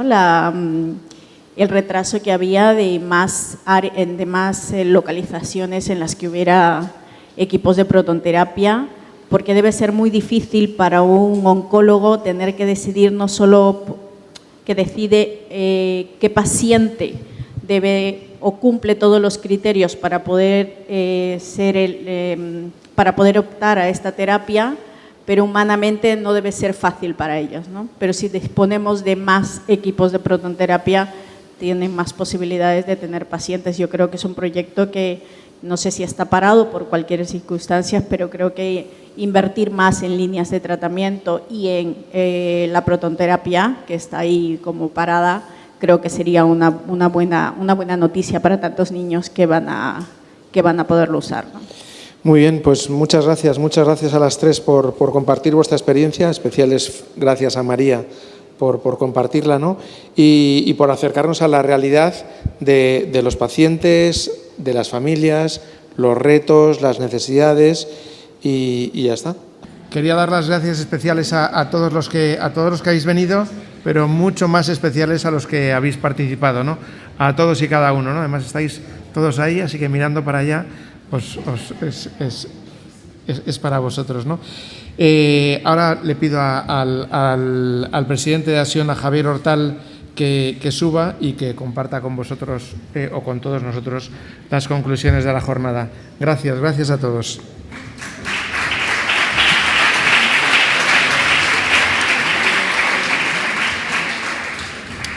Pues buenas tardes. La verdad es que después de todo lo escuchado, poco queda por decir, yo creo. Ha sido muy enriquecedor, ha sido muy intenso. Entonces, bueno, quizás subrayar algunas de las cosas que se han dicho aquí esta tarde, ¿no? Acción como asociación de familias, como voz de los pacientes, hemos querido celebrar el Mes Internacional del Cáncer Infantil con este evento sobre las nuevas terapias, porque creemos que necesita una mayor información y una mayor formación, tanto desde ámbitos como los profesionales y también como familiares, ¿no? Conocerlos, ¿verdad? Esta tarde hemos tenido la gran oportunidad de debatir, de exponer, de compartir cuáles son esas nuevas terapias, cómo se están llevando a cabo, qué resultados se están obteniendo y qué retos tenemos aún por delante. Estamos convencidos de que es un tema novedoso, pero hemos comprobado que está cada vez más implantado y, por lo tanto, es necesario esa profundización y esa ampliación. Saber, como hemos sabido hoy, cuáles son esas repercusiones que tienen estas nuevas terapias, cómo mejoran los tratamientos, cuál es la supervivencia y las posibles secuelas que pueden causar, como hemos escuchado. Como asociación de familias tenemos además una misión especial de reclamación dentro de este tema, ¿no? Y es que estos nuevos tratamientos deben ir siempre acompañados de dos principios fundamentales. Por una parte, mantener la dignidad, respetar la dignidad del paciente, desde luego, y por otra parte también importantísima que esa superación, esa supervivencia, esas secuelas que aparecen, pues sean lo menos posibles y lo más llevaderas, ¿no? Pensamos que la atención a las secuelas que producen tanto estos tratamientos como los tradicionales tienen ya una respuesta, ha ido mejorando, cada vez está desde luego mejor, pero pensamos que, como se ha dicho también, queda mucho por hacer todavía, ¿no? Especialmente en relación con los recursos públicos y gratuitos. Acción lleva años interviniendo en esto con 2 líneas de trabajo por una parte con el Centro de Atención y Rehabilitación Integral de Secuelas, que está interviniendo ahí, por otra parte también con nuestro apoyo, como se ha dicho aquí esta tarde, a las consultas de seguimiento de largos supervivientes, y esto pues está provocando y está produciendo que estas secuelas sean atendidas, ¿no? Hemos comprobado la importancia que tiene la investigación para conseguir el objetivo común que tenemos todos. Es un objetivo doble. Por una parte, superar ese tanto por ciento que tenemos ahora de curación del cáncer pediátrico es una estupenda noticia, es alrededor de algo más del 80%, es una buenísima noticia, pero también eso tiene que ir aparejado al objetivo de lograr como se ha dicho aquí esta tarde, una vida de calidad en los supervivientes, no conformarnos simplemente ya con la supervivencia, que lo estamos consiguiendo cada vez más, pero además esta vida de calidad, ¿no? Agradecer la implicación y participación de la ponente, esa claridad de exposición que ha tenido, esa didáctica, ¿no?, que yo creo que para las familias que estamos aquí es muy importante, además de para los profesionales que estáis aquí también, ¿no? La riqueza que hemos escuchado en la exposición de las dos mesas que habéis estado ahí, yo creo que ha sido súper interesante. A mí me ha llegado la información de forma muy clara y agradezco mucho también, por ejemplo, la intervención de María como madre, ¿no?, que nos cuenta directamente cuál es la situación de su hija y por dónde está pasando, para verlo en primera persona, ¿no?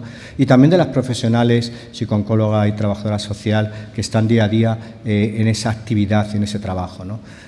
Yo creo que ha sido un acierto por parte de la organización de este evento, de esa intervención de todos, ¿no?, de la intervención de la Administración con sus palabras, también de los oncólogos, de la enfermería, de los trabajadores sociales, de la madre afectada. Yo creo que eso da una visión global de cómo está yendo todo este tema de las nuevas terapias, de qué consecuencias se están teniendo y de qué camino tenemos que seguir. Creo que el camino que se está haciendo es muy bueno. Creo que el esfuerzo está siendo muy positivo, pero que tenemos que seguir abundando y siguiendo por ahí, ¿no? Por ejemplo, hemos oído cosas como el tema de la protonterapia, ¿no? Hace 10 años la protonterapia, para acceder a ella, yo tengo esa experiencia, tenías que irte a la República Checa o tenías que irte a Estados Unidos o a otro país para conseguirla, ¿no? Qué suerte tenemos hoy en día de tener ya 2 centros aquí en España que ofrecen la protonterapia y con la perspectiva de que se va a extender a otros lugares de este país, ¿no? Yo creo que eso es un lujo, es una suerte y tenemos que apoyar todo ese tema, ¿no? Apoyar la investigación, cada uno desde nuestra posición, desde el tema educativo, de los sanitarios, del tema social, ¿no?, pues apoyar todo este trabajo que tenemos por delante, ¿no?